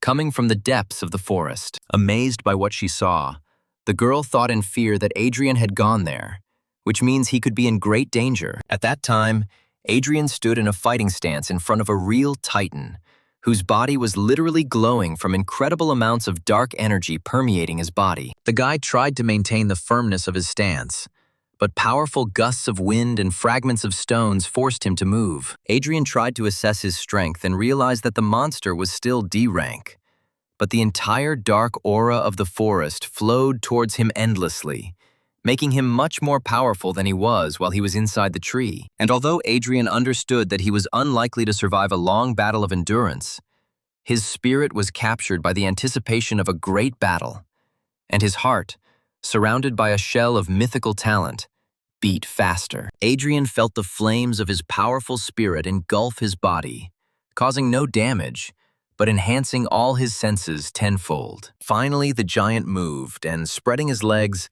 raised both fists for his most powerful blow. In turn, the flame of the spirit that scorched Adrian's body had already engulfed the guy entirely, leaving him with the last hope of victory. While the demonic priest laughed, standing aside and watching how the mighty titan attacked the awakened one, Adrian concentrated all the power of his spirit in his body, intending to finish off the monster with one blow. Adrian put everything on the line because if he fails this attack, he will never leave this forest. However, everything turned out completely differently than the guy expected, which is why his face showed surprise that was so unusual for him. The huge root attacked the demonic priest with incredible speed, breaking bones with a powerful blow. The blow turned out to be so powerful that the monster flew into the rock with great speed, causing rock fragments to fall around. From where the demonic priest fell, a faint groan was heard, full of pain and disbelief at what was happening. Because of his broken back,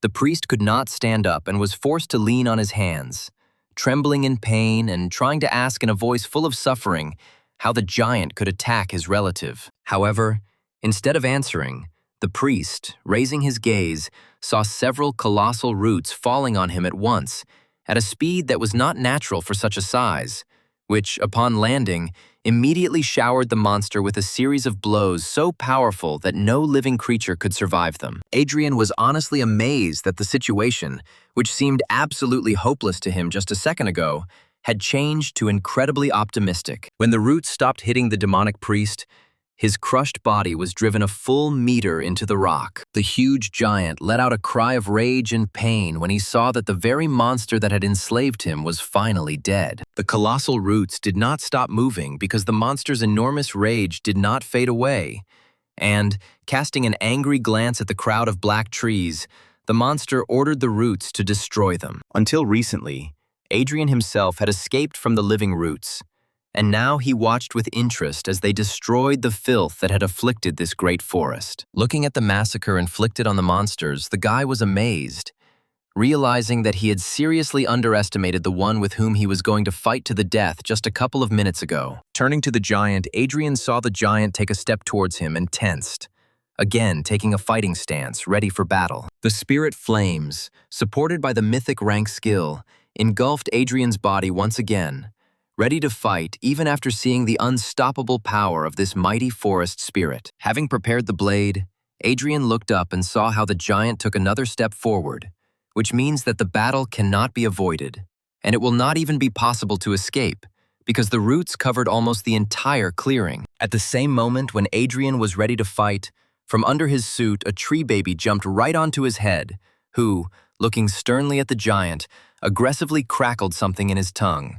spreading his paws as if protecting the guy with his body. The green energy of the forest spirit lit up in the baby's eyes, just like that time when he connected his soul with the energy flowing in the small tree near the fence. Stretching out his hand to two friends so different from each other, the giant again revived the roots, which, like snakes, surrounded both him and Adrian and the baby. Seeing how the roots cut off any path to salvation, Adrian doubted whether a skill that increased his strength tenfold would help him cope with such a formidable enemy. However, the flame of the skill went out in an instant, as soon as Adrian saw something that he did not expect even more than an attack on the demonic priest. Stretching his arms out to the sides, the giant pierced his own body with huge living roots, which incredibly surprised the one who, just a few minutes ago, was ready to fight the Colossus to the death. As the roots crawled out of the titanic body, huge streams of dark energy began to leave his body, and small fragments of life-giving green force began to appear around him. Struck by his own attack,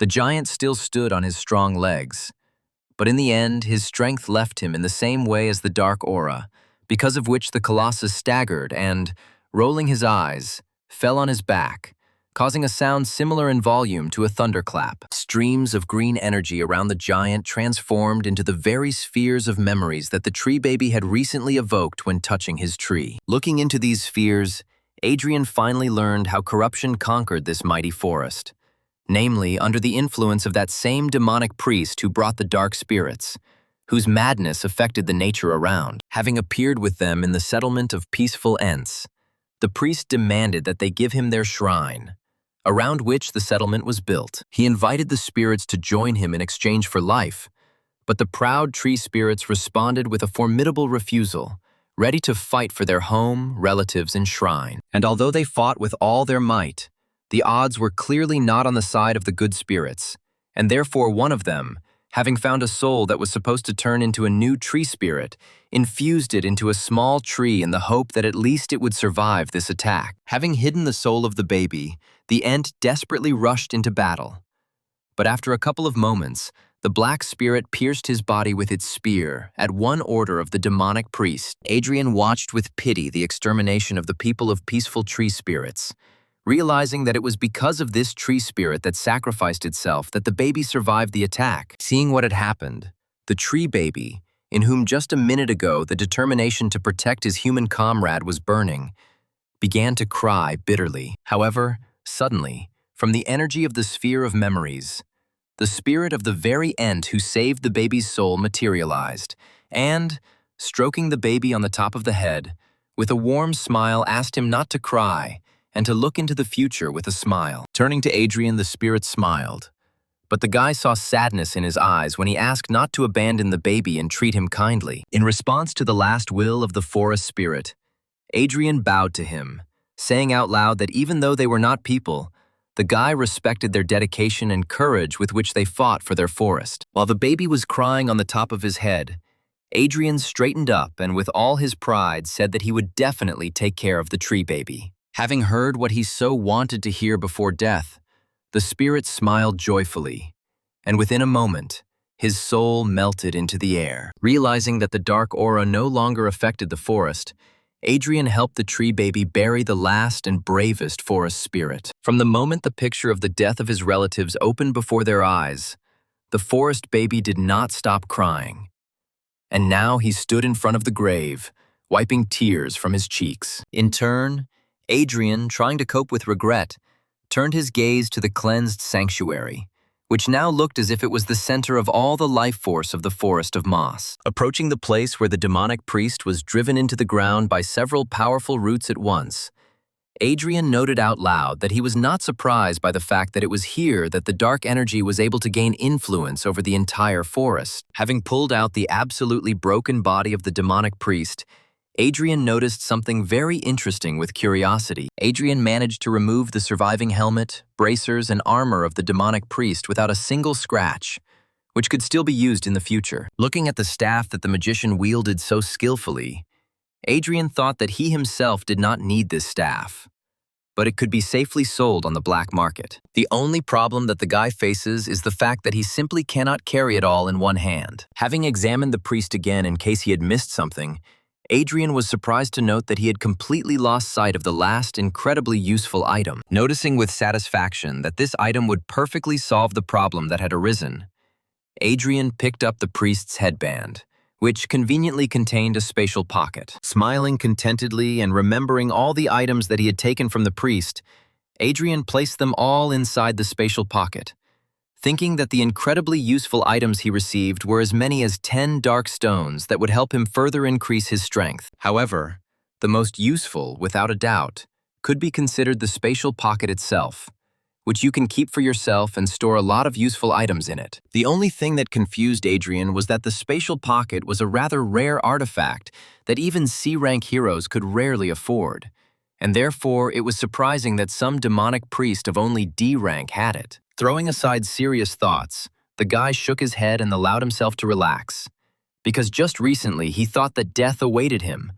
and therefore he could think about something less important, such as the fact that the bandage looked incredibly unreliable, and she will definitely have to do it later. Finally, a tree kid approached Adrian, sadly hanging his head, and the guy asked him if he had said goodbye to his relatives. Nodding affirmatively, the forest baby jumped onto Adrian's shoulder, who smiled at the baby's readiness to move on. Patting the baby on the head, Adrian told him with affection in his voice that he would definitely take care of him and teach him everything that he himself knew. At the same time, Rebecca established a connection, and a voice was heard from the token, indicating that D-rank energy had been detected somewhere in the forest, which could be very dangerous. Looking worriedly into the depths of the forest, the girl thought that Adrian had left for quite a long time and still had not returned, which made the archer very worried. However, at the same instant, as if in response to her thoughts, something flashed between the trees, moving in her direction with incredible speed. Calling Adrian brother again,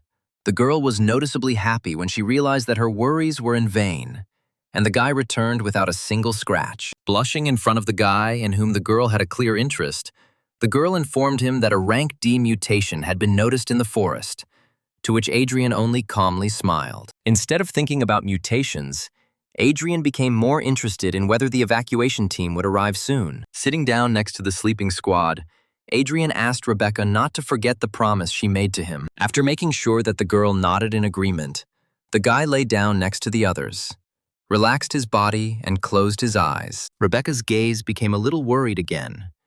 And then, with a sigh, she finally realized that he was trying to pretend that he had lost consciousness. At the same moment, turning towards the forest, Rebecca noticed the approach of silhouettes that turned out to be familiar to her. In front of Rebecca, her mentor stood at his full height, accompanied by several other awakened ones. For some reason unknown to Rebecca, the mentor, even after seeing as many as 4 unconscious bodies, said that the most important thing was Rebecca's safety. Having ordered several people from the rescue squad to help the wounded and Rebecca get out of the forest, the guardian archer himself called those remaining behind him to find out the cause of the mutation. Rebecca managed to cast a worried glance at them when the squad moved in quick jerks between the trees and disappeared into the thicket. After some time, the rescue team and the victims reached the awakened camp on the outskirts of the city. As soon as the rescuers left the medical department, leaving the wounded alone with Rebecca, Adrian opened his eyes and stood up, stretching and preparing to leave. Rebecca tried to stop the guy and talk to him since they were alone,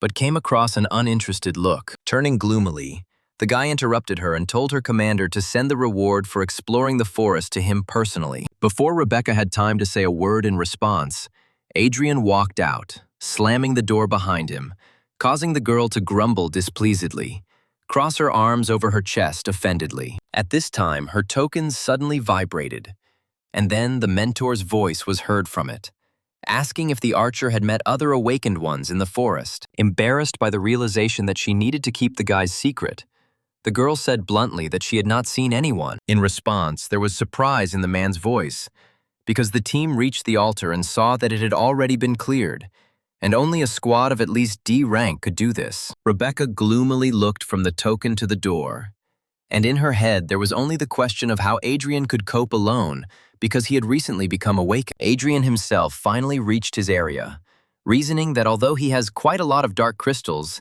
he is extremely lacking in other resources. Warming up along the way and looking around with a smile, Adrian noticed with satisfaction that he was able not only to successfully complete the assigned tasks, but also to better understand his abilities. Realizing how much he could now do and how powerful he had become, the guy firmly decided that he needed to learn new skills as soon as possible. Suddenly, from under the guy's suit, a tree baby emerged and rattled something in his own language. Although the guy began to understand him a little, and therefore clearly understood that the little one wanted to eat. Patting the baby on the head with his finger, Adrian thought about what he actually eats. However, at one moment the guy saw something that could change his plans for the coming day. The familiar face of the same man who helped Darren throw the guy in whose body Adrian now lived from his own home. In the administration, Adrian learned that this scoundrel was not just a lawyer, but the manager of the Awakened Society. And also that it was he who took over the management of the guy's mansion after Darren's death. Noticing Adrian, the man, whose name turned out to be Michael, turned to him with a cheeky smile, saying that it was exactly him that the man had been waiting for. Michael sarcastically remarked that the Guardian family's house was truly wonderful, and how sorry he was that Adrian had lost it.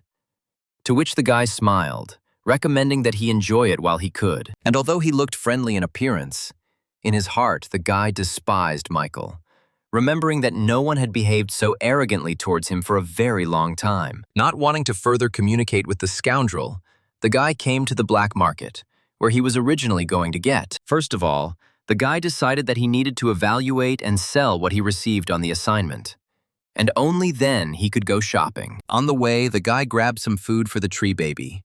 But now, for some reason, he again heard a dissatisfied crackling sound from under the suit. The tree baby winced and spat out the pieces of burger he had bitten off, still sad from hunger. Just in case, Adrian clarified whether the reason for the dissatisfaction was really the food, to which the kid nodded in the affirmative. Realizing that human food was not at all suitable for the baby, The guy moved through the black market to a pavilion where something quite suitable could be found. This pavilion also contained an item evaluation point, which was exactly what the guy needed. Adrian sighed a little sadly when he saw several long lines that he really didn't want to stand in, but there was no one near one of the doors. Surprised by this phenomenon, the guy shrugged his shoulders and, deciding that the methods of evaluating objects were still the same, moved there, which greatly surprised everyone around him. People around whispered with laughter, noting that the guy was a real masochist if he was going to enter that point. Having already grabbed the handle,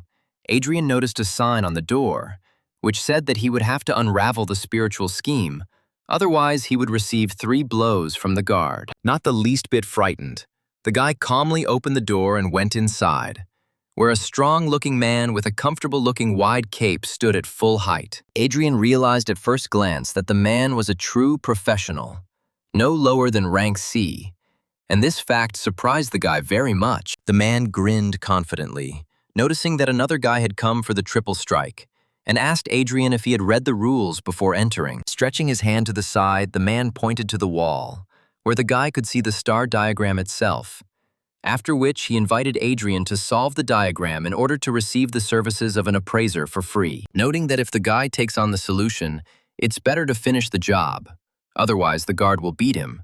The man demonstratively hit his palm with his fist. Adrian didn't pay any attention to the aggressive gesture, but instead looked at the rather curious spiritual diagram on the wall. The guard said that Adrian could get out of here if he chickened out. Then he wouldn't have to get his hands dirty on the guy. Turning his gaze from the diagram to the man, Adrian smiled sarcastically and noted that the owner of this point, apparently, was not a mistake, since he hired a mongrel to do all the dirty work. Instantly grabbing the guy by the collar, the guard shouted aggressively, ready to beat the guy right now for his impudent words. But Adrian looked calm. At this time, the fair-haired girl, who was behind the wall and was previously bored without work, listened in great surprise to the men's conversation, noticing curious details with interest. Adrian calmly said that this scheme is quite rare, and with its help, gifted awakened ones can increase their rank much more easily. But there are some features in it that are difficult to understand. In one deft movement, the guy freed himself from the grip and threw the man's hand away from him, noting that the cost of solving the scheme was much higher than the cost of assessing his weapon. Noting that this was too easily understandable a scam, and that the owner of this item simply did not want to pay for deciphering the scheme, Adrian grinned, which caused the furious indignation of the guard. One glance at the diagram was enough for Adrian to say with confidence that the owner of this man would soon die, because when using the Stargate, a lot of spiritual energy would probably burst out of him. At the same instant, the man rushed forward with his hand raised, intending to strike a powerful blow at the insolent person who dared to insult his owner. However, a calm and clear female voice, suddenly heard from behind the partition, called on the guard to stop. Taken aback by the sudden order, the man turned to the girl who had come out, not understanding why she stopped him. A rather attractive blonde girl who appeared in front of Adrian turned to the guy, saying that she would be very grateful to him if Adrian would help her. The man suddenly exclaimed, asking in surprise whether this impudent guy was telling the truth about the state of her health. Grinning, Adrian had already turned around and moved towards the door, only saying that this work was too difficult to do on a simple request. He said that the girl could safely die if she was so greedy. But suddenly a guard appeared in front of him, abruptly closed the door and exclaimed that he was obliged to help. Realizing that he could not allow the guy who was able to save his mistress to leave, the man tensed, ready to stop Adrian by force. Seeing the aggression, Adrian released his aura and gave the guy a hard look, asking if he really wanted a fight. Having felt such a powerful aura, the guard was clearly lost, not understanding how this puny guy could be so strong. Realizing that he would never be able to cope with someone so powerful, the man bowed his head doomedly, apologizing and wholeheartedly asking the guy to help his mistress. Looking down at the man, Adrian took a step towards the door, saying that not everything in this world can be solved with an apology. Holding his head proud, the guy opened the door and walked out of the assessment station without looking back. Gritting his teeth in despair, the guard suddenly rushed forward, rolling on the floor outside the room. Seeing the man suddenly stop on his knees in front of him, Adrian just put his hands in his pockets, looking down at him as well. The amazed crowd, who had seen this man throw people out of his office many times, whispered in stunned attention as he now begged for forgiveness at the top of his voice, resting his forehead on the floor. There was no limit to the surprise of those around him, because they expected Adrian to fly out of the office beaten. But everything turned out completely differently. Suddenly, the girl came out of the office, lowering her hood and asking forgiveness for the behavior of her guard and her own. Bowing her head and pressing her hands to her body, the girl sincerely apologized again in a ringing voice. Turning to her, Adrian suddenly stopped smiling and examined her carefully, remembering that he had already seen this girl before. He remembered the day when, back in his previous life, he talked to a similar girl on the battlefield and heard her threaten him with a warm welcome if he showed up on her territory again. However, their relationship was very close, because in a past life she was Adrian's ally, whose help he always valued very much. Thinking that this girl might be a descendant of his former girlfriend, Adrian asked what her name was. The girl bowed her head again, saying that her name was Lilia Breer, and then again asked Adrian to cure and help with her problem. Hearing the name Breer, Adrian was convinced that his guess was correct, and therefore looked at the girl in a completely different way. Going inside, Adrian threw the girl his items and a list of them, saying that he would help her but would receive payment in the form of an assessment in advance. A few minutes later, when the girl was minding her business, her guard, whose name was Darius, whispered his suspicion towards Adrian, because he was too young. Looking skeptically at the guard, the girl noted that only Lily herself knew the secret of her body. And Adrian, with one glance at the diagram, described it as if he himself had seen how it manifested itself. Rising from his chair, Darius tried to object, pointing out that the guy might be a spy. In turn, Lilia silenced him, saying that she could never allow her illness to become known outside this room, because it could undermine the authority of her family. Darius fell silent, looking down guiltily and trying to come up with at least something to say. But the girl ended the conversation, noting that she should take advantage of any opportunity for healing. Bowing his head sadly, the man went out into the corridor and stood at the door so as not to allow anyone to interfere with his mistress. At this time, Adrian, who did not want to hesitate too much, sat down on the floor opposite the girl, who was also sitting, and extended his hand to her, urging her to begin the process. Sighing, the girl pulled off the top of her cape, exposing her shoulders and collarbones. Confused, Lily looked away, timidly asking if he could see everything, when an unusual seal lit up on her chest, which Adrian immediately began to examine. His eyes also lit up, and the magician's insight worked at 100%, allowing him to study this seal in every detail. Adrian thought about what seals like this do for different purposes, in particular for magicians, whose bodies are quite weak, often use seals to stabilize their spiritual energy so that it does not escape. The seal on the girl's body looked special, and the guy, looking gloomily at Lilia for a long time, suddenly spoke. He asked if it seemed to him that the girl possessed a spiritual pattern inscription body, which greatly puzzled Lilia. Worried, the girl incomprehensibly asked the guy if this was something dangerous. The guy said that spiritual pattern inscription body is a gold-ranked talent, which, unlike many others, has a small chance of appearing in magicians upon reaching D rank. The amazed girl even put her hand to her mouth, realizing that her illness was not caused by illness or poison, but by a very powerful talent. Adrian noticed that this talent is quite rare and is most often inherited from ancestors, and therefore among her relatives there must be a very powerful magician. Narrowing his eyes with dissatisfaction, the guy wondered how the girl could not have heard about this skill, because although it is rare, it is really powerful. Lilia said that her grandmother and aunt were truly powerful magicians, but they died in battle with monsters and much was not made public. Hearing the girl's words, the guy suddenly became noticeably upset and looked away, sadly realizing that his good friend was dead. Squeezing his eyes in pain, the guy ordered himself not to think about those who had left and, opening his eyes, said that he would now teach Lilia one of his techniques, thanks to which she could be healed. In his head, the guy sadly noticed that her relative owned this technique, which means he can leave Lilia something very valuable that is connected with her. Bowing her head to the floor, the girl bowed again, thanking Adrian from the bottom of her heart for his generosity. Standing outside the door, Darius frowned with displeasure, trying not to listen to the women's sighs behind the wall. Sitting in the lotus position and trying her best to learn a new technique for her, Lilia had been tense for quite a long time, which is why she involuntarily sighed. About an hour after starting to study the technique, a small amount of energy suddenly flowed out of Lilia's chest, forming a sphere. The tense girl did not notice this, but the guy, surprised, recognized in this sphere the one the likes of which appear when he kills monsters. Having quickly absorbed this energy, the guy thought that her spiritual energy, due to studying the technique, began to overflow, and therefore left her body. Taking advantage of this energy, the guy took out one of the dark stones that he had with him and broke it, intending to cleanse it. It usually takes Adrian about 5 minutes to clear the energy of the dark crystal, but the girl's absorbed power turned out to be so pure that it sped up this process tenfold. Adrian watched as the stone crumbled in his hand and thought that this activity could be useful not only for Lilia, but for him too. Taking all the crystals that he had with him, the guy decided to cleanse and absorb all the energy that was in them. Concentrating, the guy used one of his spirit techniques to be able to absorb enough to raise his rank to D. Suddenly, streams of energy scratched the guy's cheek, causing him bewilderment. Adrian's eyes widened in fear, because he remembered that his body was still too weak, and therefore it was not clear whether it could withstand such an amount of energy. The guy tensely and angrily tried to withstand the flow of this powerful force,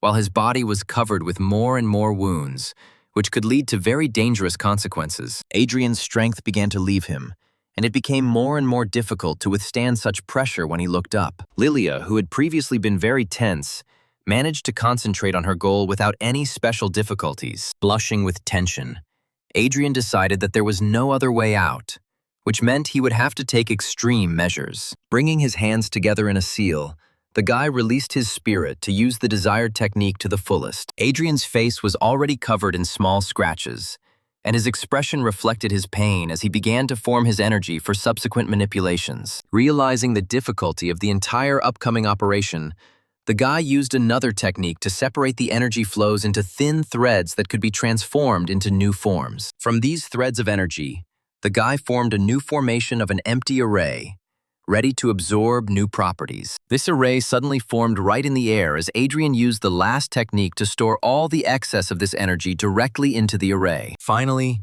Adrian was able to breathe calmly as the array was absorbed into his body again, and the wounds began to heal, because all the excess energy was ultimately stored in the array. Sighing, the guy sadly closed his eyes, reproaching himself for his indiscretion, and realizing that in battle he would not be able to help himself like that. In the end, Lily opened her eyes and exhaled, releasing all the tension from her body. Looking at her hands, the girl concentrated on her feelings and realized that she no longer felt the illness in him, which is why a joyful smile appeared on her face. Unable to contain her emotions, the girl rushed to Adrian and even accidentally knocked him down, squeezing him in a tight hug and shouting gratitude in a joyful, ringing voice. Darius, who ran in to hear the exclamations, first cried out, calling on the girl to get dressed. After some time, having heard from Lilia about everything that happened in the office, Darius threw himself on his knees in front of Adrian. In a fit of emotion,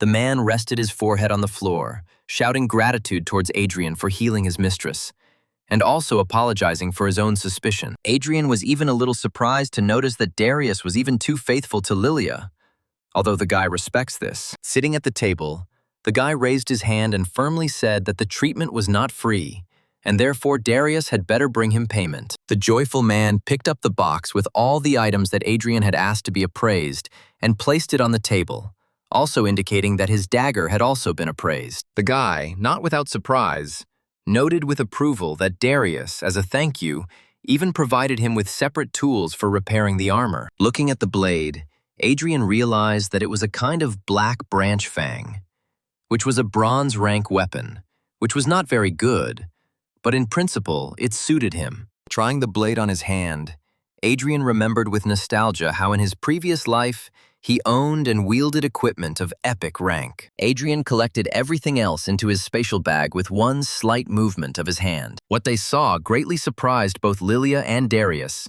who was stunned to think that even the awakened ones of rank B did not have such treasures. Not seeing anything unusual in his actions, Adrian asked what exactly surprised them so much. Darius immediately threw up his hands, convincing the guy that they hadn't seen anything like that. But he thought to himself that Adrian was truly a great man. When the guy left his new acquaintances, both Lilia and Darius bowed to him gratefully, which greatly surprised the other visitors to the appraisal office. As soon as Adrian left the building, everyone around him began to whisper loudly, noting with envy that the guy was being escorted by an incredible beauty. Walking through the black market, the guy smiled contentedly, realizing that he received even more for the service provided than he had planned. However, Adrian was haunted by the thought that he had forgotten something very important.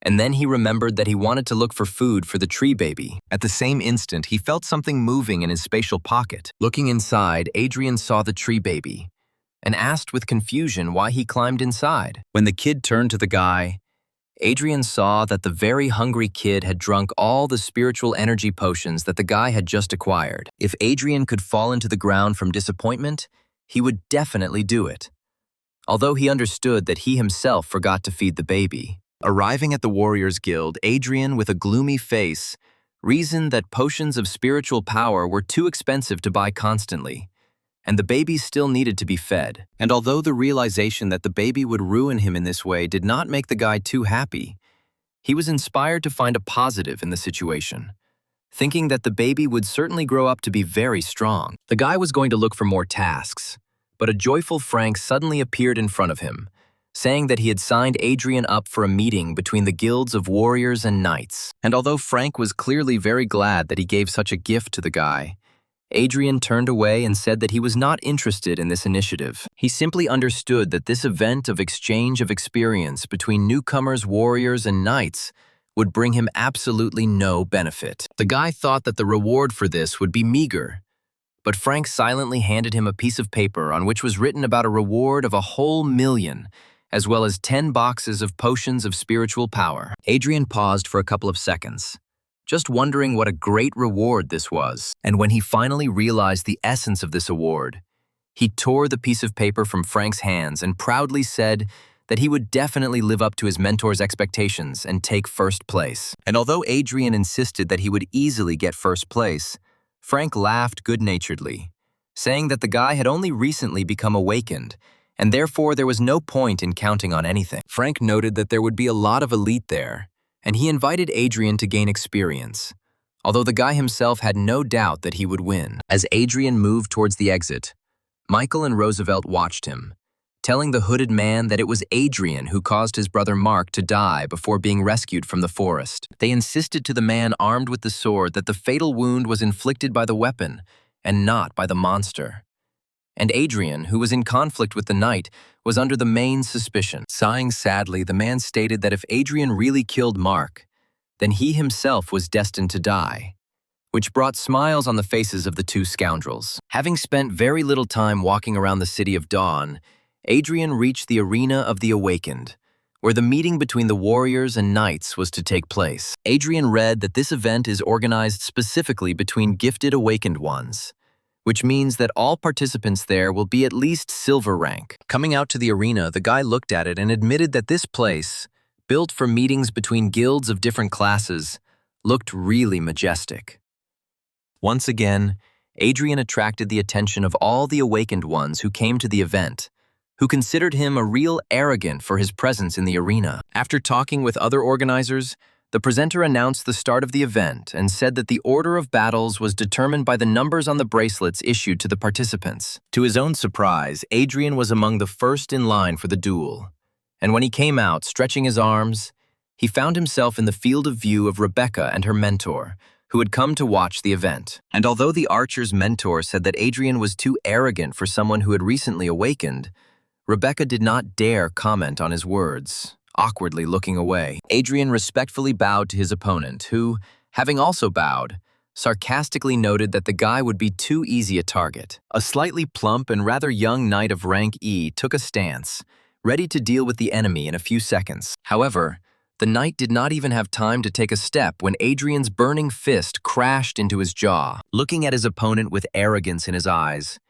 Adrian told him to shut up if he wanted to do anything in this fight. From such a powerful blow, the knight flew to the side, unable to stay on his feet. Having landed, the guy regrouped and cleared his throat, rubbing his bruised jaw and noting that the blow was quite strong. The people around, including Roosevelt, Michael, and their comrade who had recently arrived, were greatly amazed that the newly awakened one was able to send an E-rank knight flying with one blow. Baring his teeth with displeasure, the knight was indignant that Adrian attacked him suddenly, and that was the only reason he was able to hit. Adrian, clicking his tongue and not taking his eyes off his opponent, thought that all weaklings can do is make excuses. Turning his head, the guy noticed that a very cruel aura, full of anger, was felt from the audience. Having listened to his own feelings, the guy realized that one of those who radiates this aura is Michael. But Adrian did not know the second one at all. At this time, the knight rushed forward, holding his sword tightly in his hand, shouting that he would definitely deal with his opponent. Swinging his sword, the knight grabbed it with both hands and poured the power of his spiritual light into his blade, attacking Adrian. Without particularly straining, Adrian ignited his blade and stood in a stance, ready to meet the enemy's attack. With one deft blow, the guy hit the blade and deflected it to the side. Turning sharply, the guy swung again and hit his opponent, who had not managed to block, sending him flying for the second time. This time, the blow was stronger, and therefore the knight flew out of the arena completely, unable to even regroup and successfully land on his feet. Even the host's previously impassive voice sounded amazed as he announced Adrian's victory. Looking at the guy, the members of the Knights Guild became worried, whispering to each other that he was a real genius if he could become so strong so quickly. Rebecca even blushed, looking at Adrian as he walked confidently out of the arena, thinking that he was still as powerful as the day he saved her life. Thinking that Adrian had received a golden talent that strengthened his body, the girl's mentor sternly noted that she should try to catch up with him. However, Rebecca smiled shyly and thought to herself that she would never be able to catch up with him, but she would be glad to see his back. Putting his glass down on the table, the man in the cape gloomily said that he was now sure that it was Adrian who killed his brother. But Roosevelt and Michael did not even smile. Adrian, in turn, won again and again, always ending each fight with one blow. One of the opponents allowed himself to rush into battle without a greeting bow, clearly wanting to be the first to defeat the mighty Adrian. Taking a step to the side, the grinning Adrian allowed the impudent opponent, who was expecting resistance, to fly out of the arena himself. Descending from the arena, the guy smiled smugly, listening with pleasure to the dissatisfied comments of the knights, who thought that the whole point was in his golden talent. Turning to those who were speaking, the guy sarcastically remarked that they would be better off thinking about why they themselves didn't go after the golden talents, since they consider them dishonest. Turning away from the ashamed knights, Adrian noted with satisfaction that he was pleased with the fact that everyone around him thought that his talent lay in strengthening his body. The host once again announced the fight, inviting Adrian and a certain Joshua rearguard to the arena. Hearing the surname, the guy noticed that the rearguard's surname was familiar to him, but could not remember where it came from. The inspired whispers of knights were heard all around, discussing the person of Joshua and calling him a real genius. Throwing off his cloak, Joshua looked at his opponent with a hard but restrained gaze, while those around him remembered his brother Mark. Everyone around was clearly happy about the upcoming battle, in which Adrian could finally be brought down from heaven to earth. Bowing grimly, Adrian heard someone shout a supportive comment in Joshua's direction, offering to count the warrior's teeth. Having heard who Adrian's opponent would be, Rebecca became worried, and her mentor not cheerfully noted that Adrian's streak of victories would end there. For the first time during the event, Adrian looked serious and focused, because he understood perfectly well that it was Joshua who was emanating from this murderous aura that he felt. Joshua calmly spoke to his opponent, asking if he happened to know his older brother Mark, with whom he had recently been in the same squad. For a second, Adrian pretended to have absolutely no idea who his opponent was talking about. And then, smiling joyfully, he exclaimed that he remembered the idiot who allowed the monster to devour him and kill him. The guy's words caused real hatred, physically felt by Adrian, and Joshua furiously said that he would destroy his opponent. The knight was so angry that he caused an incredibly bright nightly glow, which made everyone around him understand that Joshua did not intend to joke. And although Rebecca was clearly worried, her mentor noted with a smile that Joshua was already at the peak of E rank, and would very soon move to D rank. He said that Adrian didn't have a chance, but Rebecca was 100% sure that her brother would never allow himself to be defeated. Watching the start of the fight, Michael adjusted his glasses contentedly, noting that he could be calm, and Joshua could easily deal with the hidden threat in the form of Adrian. Taking off from his place, the guy rushed into battle, furiously shouting that he would riddle his enemy like a sieve for the death of his brother. The attacker's eyes glowed with spiritual energy, and his hands moved with incredible speed, wielding his spear as the knight used one of his skills. Everyone around looked in amazement at this incredibly powerful attack, because Joshua attacked with his spear at such a speed that it was difficult to follow him. And although the attack was truly impressive, Adrian was ready to accept it and show that he himself could show class. Following the very first thrust of the spear, Adrian raised his sword and attacked himself, aiming straight for the tip. With equally impressive speed, Hadrian began to wield his sword in response to Joshua's attack, connecting the tip of the sword with the tip of the spear with each thrust. Standing firmly on his strong legs, Joshua rained down his opponent with a hail of lunges, and Adrian deftly moved from side to side, catching every blow of the spear. Having abandoned his first strategy, Joshua moved himself, cutting the air with the tip of his spear and aiming at his opponent, while the audience noticed that Adrian was even stronger than they thought before. Blushing, Rebecca even covered her mouth as she realized how much she admired Adrian. All this time, Adrian was only blocking the attacks.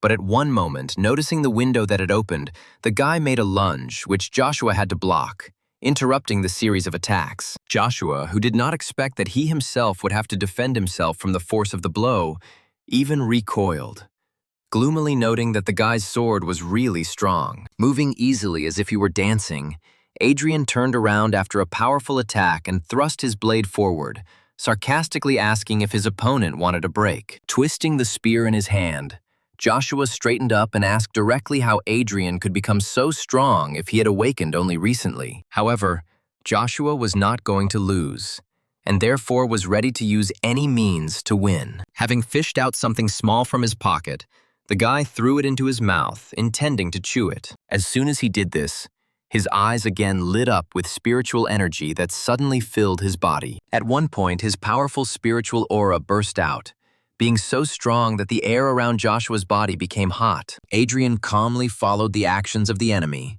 who suddenly became much stronger than he was at the beginning of the battle. Rebecca's mentor suddenly jumped up from his seat, exclaiming indignantly that Joshua had swallowed a forbidden drug that increased his strength to D rank, which means Adrian must be saved. Rushing forward with incredible speed, Joshua exclaimed that he was going to kill his enemy, and his aura suddenly took the form of a dragon, whose jaws were ready to close on the guy's body. People around raised their hands, trying to protect themselves from the scorching aura of the knight. And one of the spectators noticed that the guy's spear was incredibly powerful. Grinning contentedly, Adrian stood up and rushed forward, boldly asserting that Joshua would not give in to such strength. Even Rebecca, who knew how strong Adrian was, screamed in panic at him to dodge, otherwise he might get hurt. In turn, Michael grinned contentedly, rejoicing that his enemy was so boldly rushing forward to his own death. With his feet firmly planted in the arena, the surface of which began to crumble from the mighty force of the two combatants, Adrian boldly met the tip of Joshua's spear with his blade. Adrian put all the power of his body into the blow, but the sword, which had previously so steadfastly withstood the barrage of attacks from the knight, suddenly cracked. The power of Joshua's attack was so great that the sword split into pieces, and the spear moved deeper, reaching Hadrian's body. Joshua, whose blood was boiling with hatred and a thirst for revenge, excitedly exclaimed that he was able to kill his enemy with one blow of his mighty spear. However, Adrian remained firmly on his feet, and Joshua suddenly realized that he could not move his spear at all. Smiling, Adrian looked up at his opponent with satisfaction, expecting to see the shock in his eyes when the tip got stuck in the shield of spiritual energy on the warrior's chest. The guy's gaze became menacing when he calmly explained to Joshua that he knew very well about all the enemy's tricks and had seen his pill at the beginning of the fight. Shocked and more angry than before, Joshua tried to snatch the spear but was unable to do so. So Adrian stretched his hand forward. Seeing how Adrian was about to intercept the spear, Joshua tried to release it, but realized that he could not even relax his hands. The guy's eyes lit up as he prepared to use his now spiritual energy against the knight. In an instant, a powerful aura wafted from the guy, scorching Joshua, who had no way to defend himself. Using his own spirit, Adrian used Joshua's powerful energy to absorb it and become even stronger. People around did not understand what was happening and why Joshua, who was clearly in pain, did not move. At one point, Adrian let go of the guy's spear and, deciding that he had absorbed enough, rushed to attack his opponent, who was absolutely not ready to defend himself. Swinging, Adrian lit his fists and rushed into battle at Joshua, who tried to somehow jump away, but absolutely unsuccessfully. Concentrating hard on the blow, the guy attacked Joshua, sending his opponent flying out of the arena again. The attack of both forces of Joshua and Adrian turned out to be so strong that the genius knight,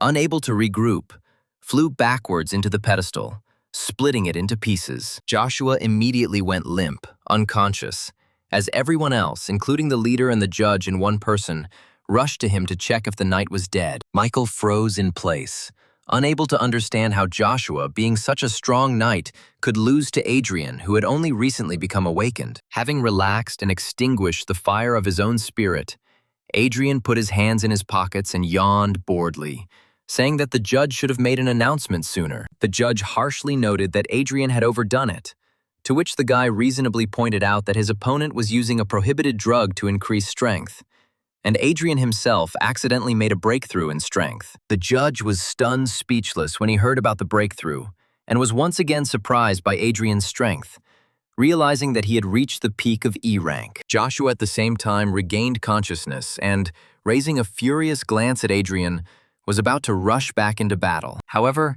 feeling something strange in his chest, the guy looked down and saw a strange dent in his armor, which for some reason burned very much. Within a second, this dent suddenly exploded, piercing the armor and once again injuring the knight so beloved by everyone. The judge immediately called the medical team to help Joshua, and Adrian grinned and walked out of the arena, thinking to himself that the wound was not fatal. People were simply amazed, because they realized that none of those present would be able to defeat him. At this time, in the Warriors Guild, behind one of the doors, the stomping of feet was heard, clearly signaling someone in a hurry to leave the office. Opening the door, Frank grumbled dissatisfiedly, saying that the head of the guild had called the man to his place too suddenly, and the warrior was going to watch the meeting of knights and warriors. Deciding that he would still have time to at least look at the end of the event, Frank quickly walked away, while at the same time Roosevelt grinned, realizing that the time had come to act. As the man hurried to the exit,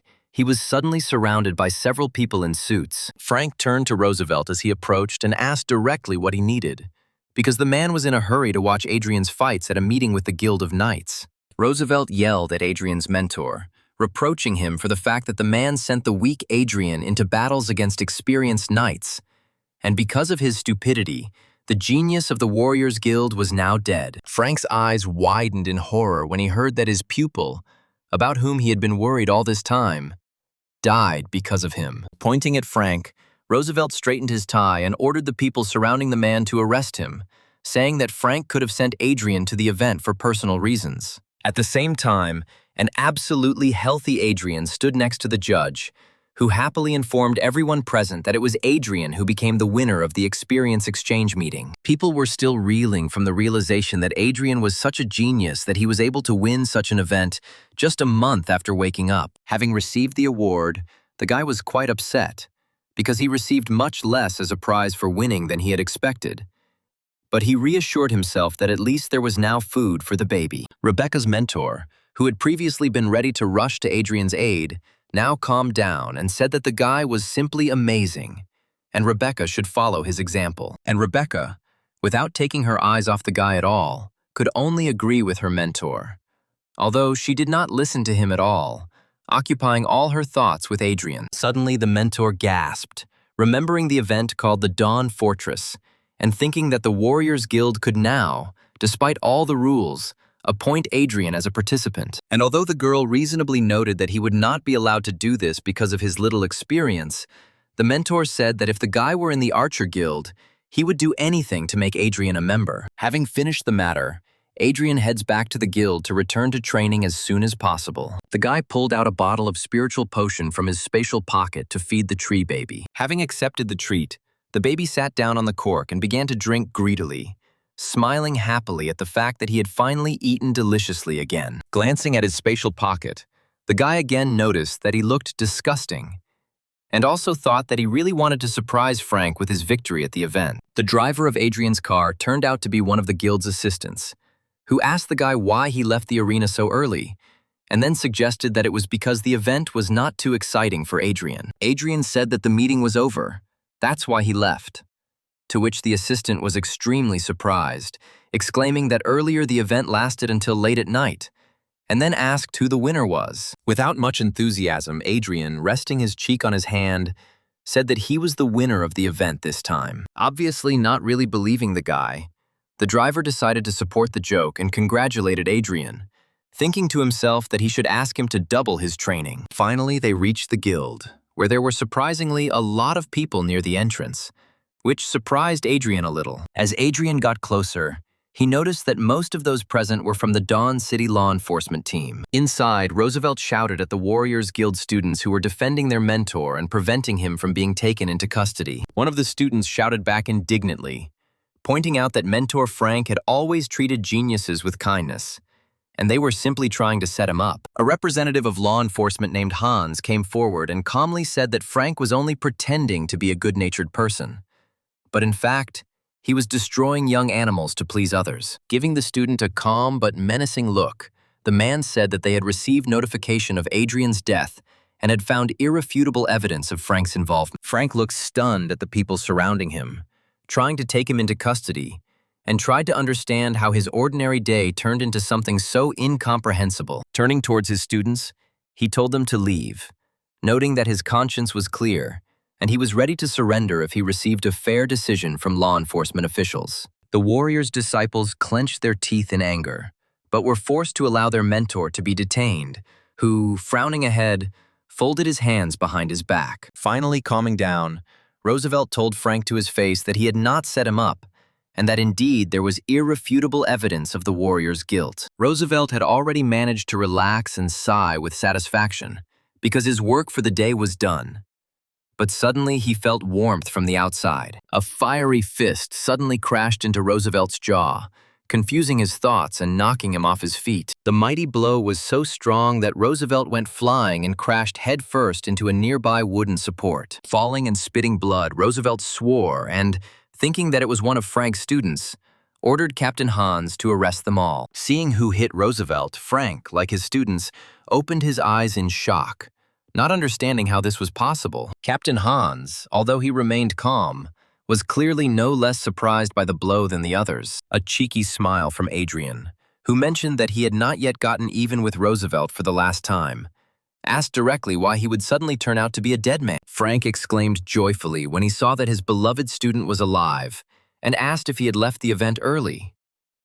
Captain Hans frowned a little, thinking to himself that Adrian should actually be dead now, and Roosevelt apparently couldn't be relied upon at all. Trembling with emotion, Roosevelt stood up, asking Adrian in a trembling voice how he could be alive, and then faltered mid-sentence when he began to say that Joshua should have killed him. Realizing that he had spilled the beans, the man covered his mouth, looking into emptiness with a panicked gaze. Hearing Roosevelt's words, the enraged warrior disciples screamed, accusing the man of being the one. Everyone around began to accuse Roosevelt of being the one who tried to frame Frank's mentor. At the same time, Captain Hans, smiling, tried to cover up his unlucky comrade, noting that Frank sent Adrian to such a difficult event, which means he had ulterior motives. The man noted that Adrian was lucky that he decided to leave the event early, and said that they would arrest both Frank and Roosevelt, but stopped short when the guy said that the meeting was, in fact,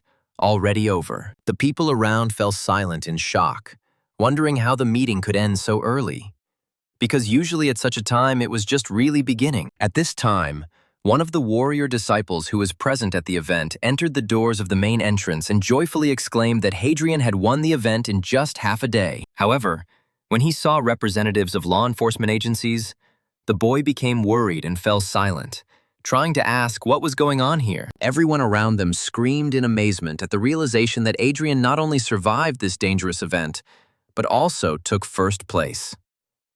Adrian said that he and his mentor had been following Roosevelt's actions, and therefore had a rough idea of what he was going to do, which meant now was the time to settle the score. Roosevelt trembled with the understanding that all his plans had collapsed, which just recently seemed simply impossible to him. Hammering his fist into his palm, Adrian said that Frank suspected the man long before he handed the guy the modified skill for the gold rank.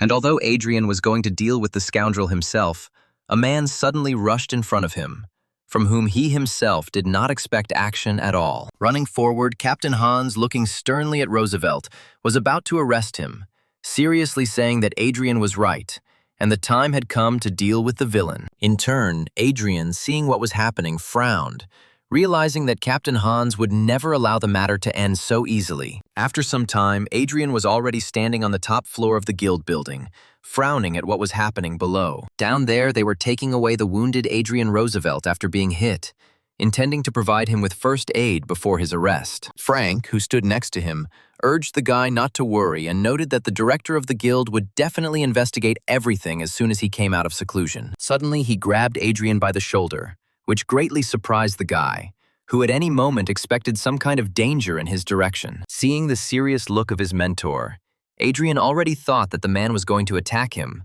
which the guy did not expect at all. However, Frank, subverting the guy's expectations, laughed out loud, amazed that Adrian not only took first place at the experience exchange event, but also did it in just half a day. However, the man rejoiced so much that his back suddenly began to hurt, causing Frank to cry out in pain. And Adrian noticed that the man shouldn't strain himself so much, and it was better for him to go rest. Hearing that Adrian was also asking for a reward, the man frowned, saying that he was too arrogant, and the reward would definitely be significant, but he should wait. Adrian honestly didn't understand what else he should expect, and why he still couldn't get his reward, if everyone around him was happy that he was improving the reputation of the Warriors Guild. Suddenly, a rather attractive girl named Aura, who is Frank's assistant, entered the room and brought what the man asked to prepare. Thanking the girl, Frank told the guy that there was no doubt about his strength. But now he must test Adrian's spiritual strength, and then tell him something very important. Opening the box, the man pointed to a blue glowing orb, which is used to evaluate the levels and talent of the awakened. Stepping aside, Frank allowed Adrian to approach and touch the ball to make an assessment. As soon as the guy put his hand to the ball, threads of blue energy flew out of it, which immediately entwined the guy's hand. Suddenly, the light of the ball and the energy emanating from it turned golden, which made Frank notice with satisfaction that the guy really had golden talent, which couldn't help but rejoice. And then suddenly words flashed above the ball, saying that Adrian had raised his level to D rank, which was very impressive. Frank smiled in surprise, glad that his student had reached such a high milestone in such a short time. And the stunned Aura whispered that the guy was a real genius. Raising his head, Frank noticed with a smile that Adrian had a golden talent, and even received the D rank in just a month.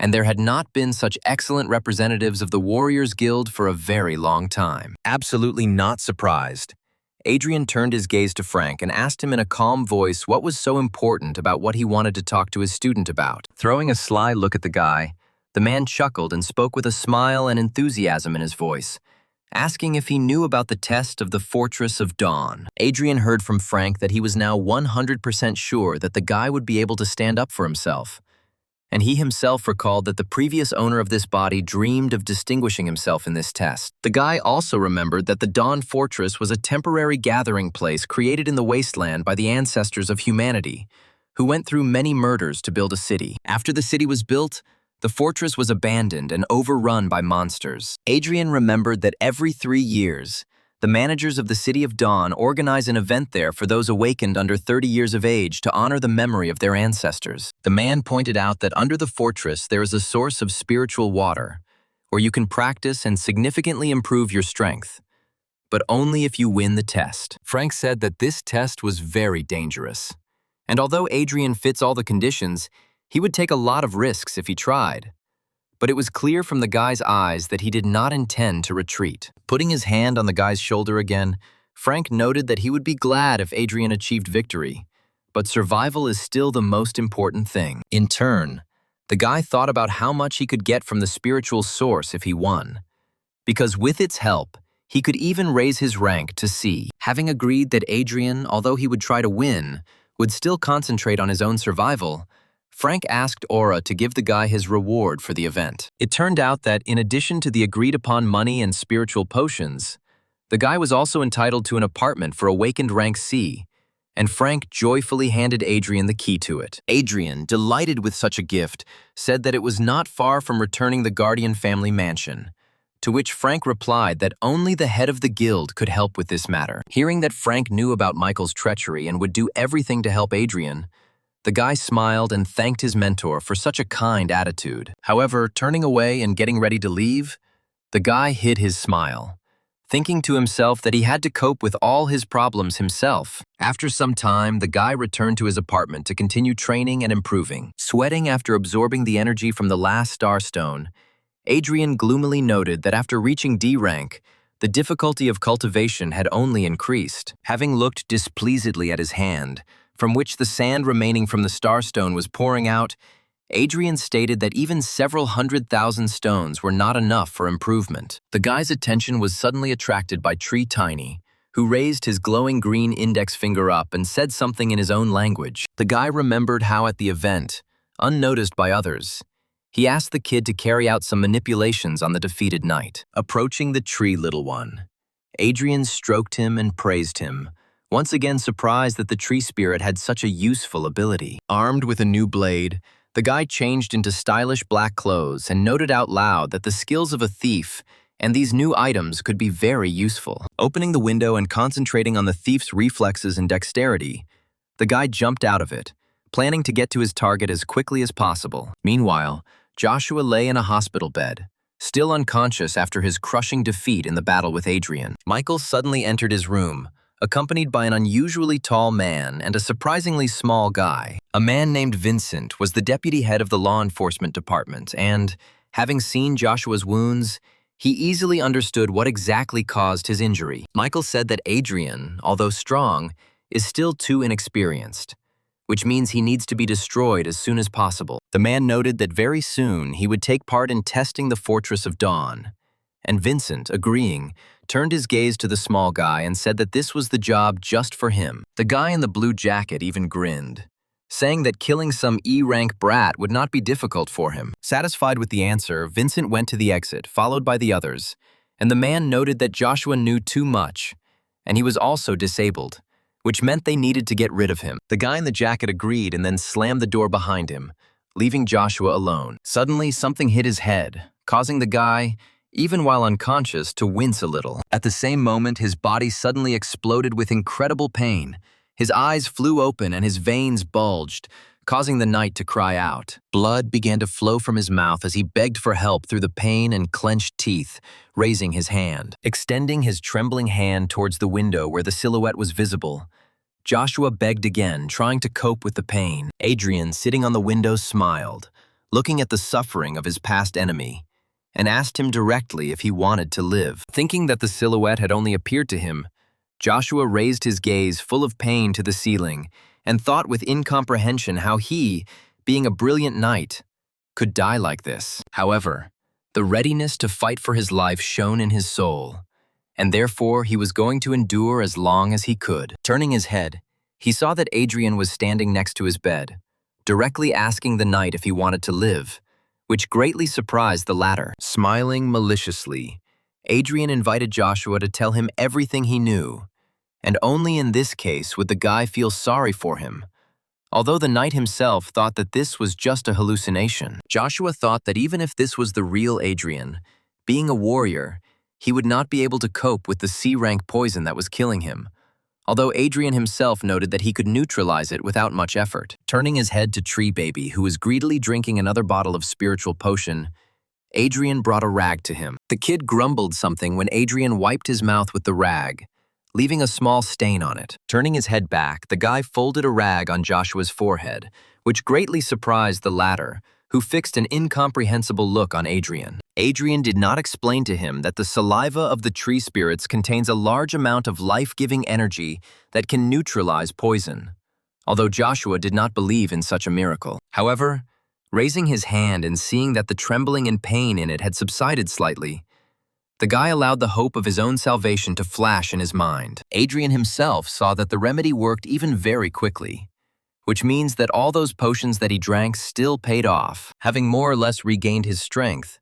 Joshua asked how Adrian knew how to get rid of such an effective poison. To be convincing, Adrian released his spirit, and then threateningly told the guy that he could only temporarily rid him of the poison, and therefore he should start talking if he wants to live. Joshua thought that Adrian's aura was even more frightening than Deputy Chief of Law Enforcement Vincent. Abandoning his pride, the guy promised to tell everything to Adrian, calling him Master, if only he would save the knight's life. Not particularly in a hurry to save the knight, Adrian calmly listened to everything that he told him, although Joshua was getting worse every second. After listening to all the details, Adrian chuckled and touched his chin with his fingers, taking in all the details of what happened and noting that it all sounded very interesting. Joshua told everything he knew, and therefore asked Adrian for salvation again, to which the warrior himself noted with a smile that he would definitely keep his promise. Touching his fingers to the sick knight's forehead, Adrian sarcastically noted that Joshua would have to die before he was saved. After some time, the knight, wrapped in a body bag, was taken somewhere along the corridors of the institution by a nurse. Watching from the side where Joshua was being taken, Adrian thought about everything he had heard, and in particular about the Dark Star organization. Frowning, the guy noticed that these people, one of whose bosses is a certain Vincent, did everything to get rid of the parents of the previous owner of the guy's body. And although Joshua did not know the reasons for this attitude towards the Guardian family, Adrian was intrigued, and he was already looking forward to the day of revenge finally coming. Hiding behind the wall, the guy thought that in 4 days the test of the Fortress of Dawn would take place, which means he would be able to break through to rank C, which would help him in this task much more. After some time, not far from the Fortress of Dawn itself, something quite curious happened. The genius talent of the Thieves Guild named Pierre rushed to the Fortress of Dawn along with his mentor,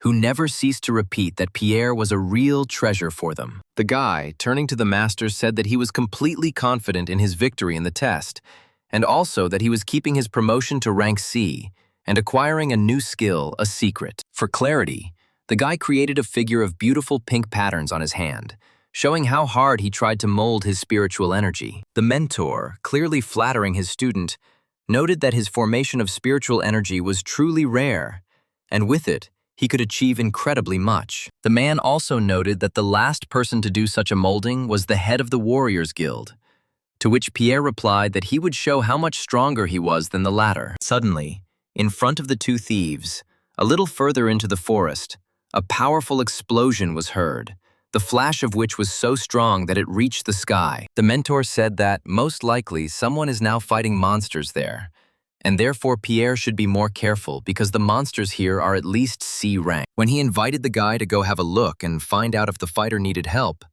Pierre had already rushed forward. When the thieves came closer, they saw a whole pack of dead red fiery wolves, along with the leader, which was very strange because the leader was definitely of C rank. The guy suddenly saw a running silhouette to the side and called out to the master, attracting his attention. Having peered at the silhouette, the mentor said that it clearly belonged to a young guy, which means, most likely, this is another one of the test participants. Looking at the corpses of the monsters, the guy noticed that they were killed with filigree precision, something that neither he nor anyone else from the Thieves Guild could have done alone. Seeing that the guy felt behind, the mentor calmly rebuked him, saying that in their business the most important thing was to be careful, which meant he needed to focus on himself. He noted that too many geniuses died only because they were too hasty, to which the student bowed his head and thanked the master for his teaching, promising to be careful with this stranger. A few minutes later,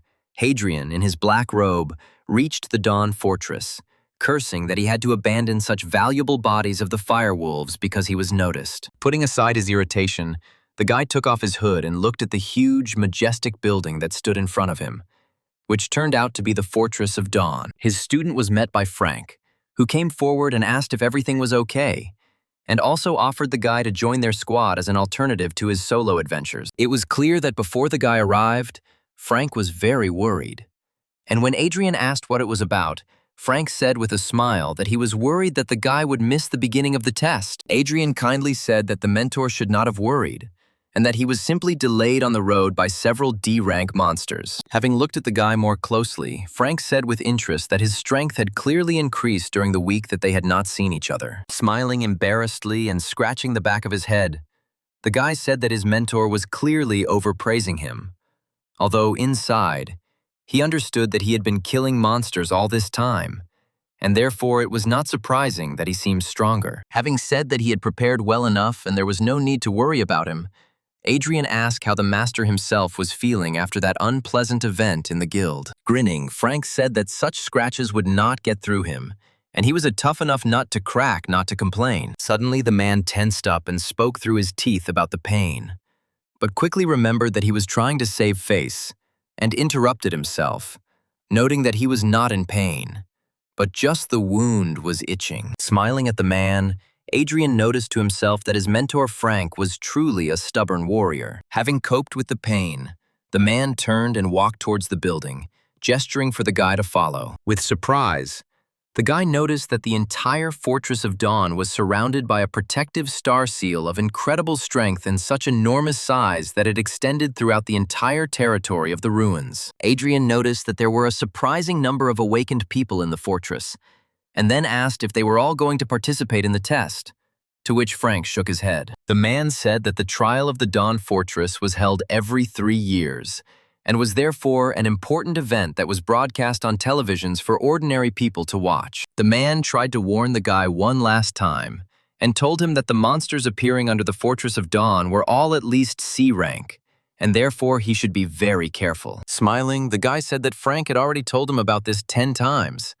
although inside, Adrian really liked that someone treated him so kindly. Adrian sarcastically noted that it was precisely because of his habit of talking a lot that mentor Frank never found a wife, to which the man was indignant and shouted that he actually cares about the guy. And although Frank was feignedly offended, and Adrian tried to ask for forgiveness, one of the talented warriors of the guild named Vic approached and laughingly noted that the guy was damn right. Putting his arm around the guy's shoulder, the warrior told his mentor not to worry, because he would do everything in his power to prevent Adrian from getting into trouble. Smiling, Adrian noticed to himself that he really felt like a family in the guild, because all its senior members cared so much about him. Frank and Adrian moved further into the fortress, where crumbling pieces of architecture that looked like ruins gave way to beautiful views and striking buildings. Suddenly, mentor Frank's attention was attracted by a familiar voice calling the man's name. Turning around, Frank saw 2 stunning-looking girls from the Magician's Guild,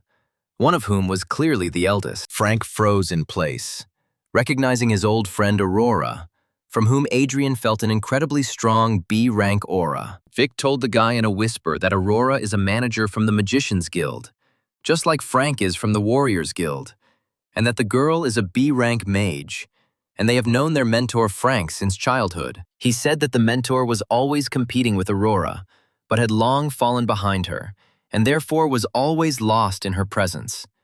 And Aurora immediately asked the man how he still remained C rank. Looking behind Frank, the woman pointed at Adrian with a nod and asked if he was the genius with the golden talent, and then reproached Frank for sending the guy to the test too early. The girl sarcastically talked to Frank, noting that it seemed that the Warriors Guild had no successor, to which Frank grinned and reasonably noted that Adrian was gaining experience here. Angry at the woman, Frank pointed to the other warriors who had come and proudly noted that they were the elite and would definitely surpass all the magicians in the test. The woman did not stop mocking Frank and asked if it would be with their mediocrity that they would crush the magicians, to which Frank clenched his jaw angrily. Smiling, Aurora proposed an argument to Frank, and Frank, in the heat of emotion, did not allow himself to disagree. Skillfully playing on the feelings of the warrior's mentor, the woman offered to supply him with a very valuable potion of spiritual power of B rank. She boldly egged Frank on, which is why even his students began to get angry, although Frank, out of anger, agreed to such an expensive bet. The sorceress, pleased with herself, said that the potion would be taken by the one whose students could pass the test better, and in the end she would definitely come for the winnings. Vit pressed his fingers to the bridge of his nose and, together with the other students, became disappointed in the teacher, because he argued with the obvious favorites. Even Frank himself did not understand how he managed to agree to a bet with such an arrogant person, and therefore now he reproached himself for his haste. Frank was upset, because the B-rank spiritual power potion is his treasure, and therefore he sadly asked his students to cope at all costs. Finally, the event organizer announced that the trial of the Dawn Fortress was beginning. Several magicians cast a spell and a huge portal opened in the middle of the fortress between the protected and dark parts of the building. The participants, gathering their strength, began to enter the portal one by one to begin the test in which they could die. Adrian also entered the portal and noticed that the fairly intact and well-finished building here was a real ruin. He looked around at the huge space, inside of which a powerful dark aura was felt, and realized that it was this anomalous place that his mentor was talking about. The awakened around moved towards the passages deeper into the fortress, and Vic also hastened to say that they too would move on. He noted that it is better for the guy not to go too deep and call for help in any unclear situation, to which Adrian agreed with a smile and asked the squad to try for their mentor. Finally, he was left alone and a bright, satisfied smile appeared on his face, because he could act alone. Having made sure that there was no one left, he himself moved deeper into the fortress, intending to win the test at all costs. With a serious look at the majestic halls surrounding him, Adrian stepped forward, intending to reach the very end. At one point, a rank E monster, similar to a fairly large hound, rushed at him. Reacting easily to the attack, Adrian extended his hand, intending to meet the monster and counterattack. Without straining too much,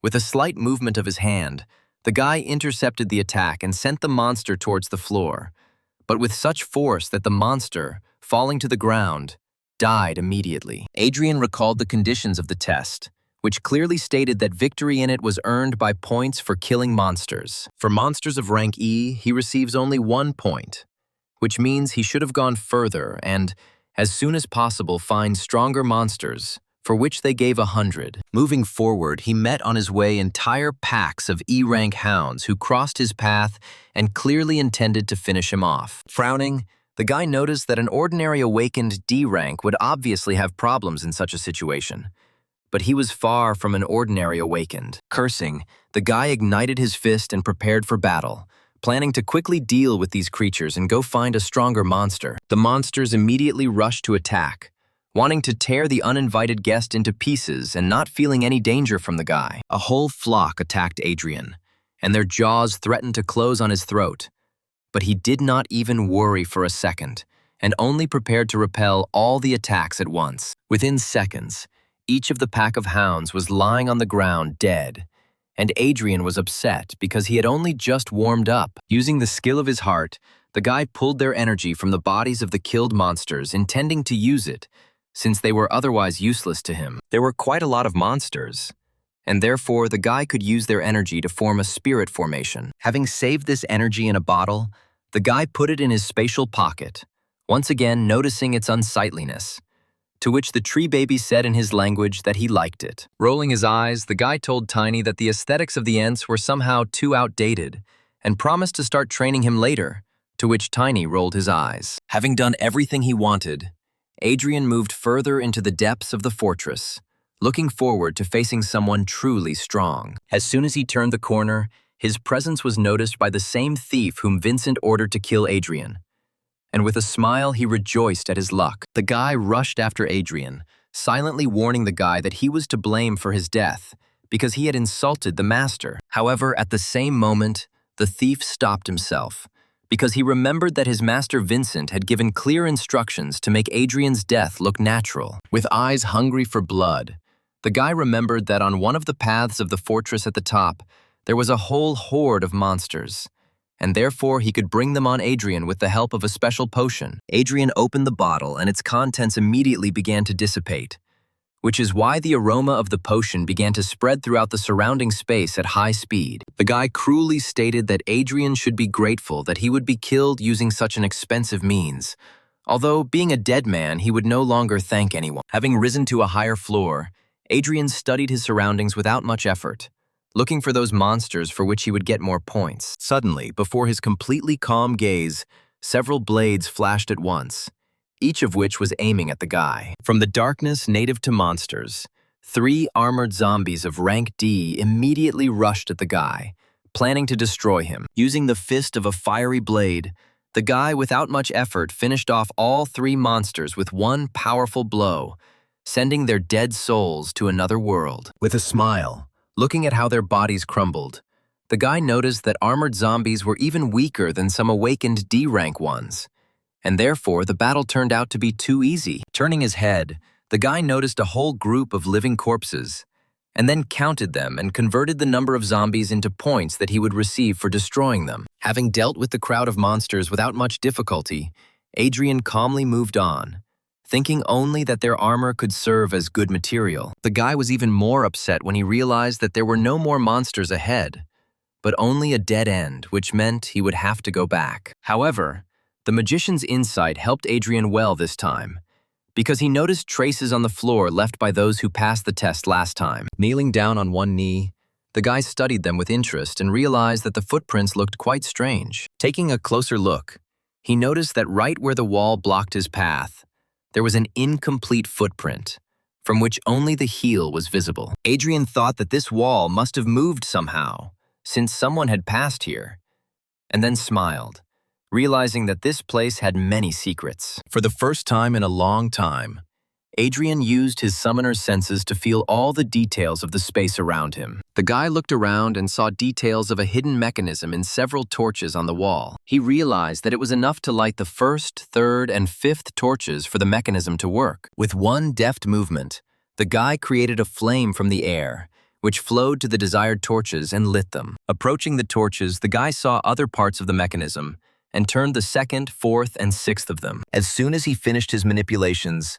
the sound of gears and levers was heard in the walls, which influenced the mechanical door, opening it. Smiling at his own ingenuity, Adrian walked forward and found himself in a surprisingly brightly lit room, which stood out strongly from the dark atmosphere of the fortress. Right in front of Adrian in this hall, 3 unusual warriors in golden armor lined up. Walking closer without fear, Adrian examined his potential rivals with interest. After analyzing the spiritual power of these warriors, Adrian realized that these were rank C monsters, and anyone else in his place would have despaired by now. But Adrian, standing up and igniting his fist blade, prepared for battle, noting with a smile that for him this was just a light warm-up. Stretching out his free hand, the guy beckoned them with a gesture, urging them to attack and show everything they were capable of. Suddenly, for some reason, the monster's aura became much darker, and Adrian even became wary.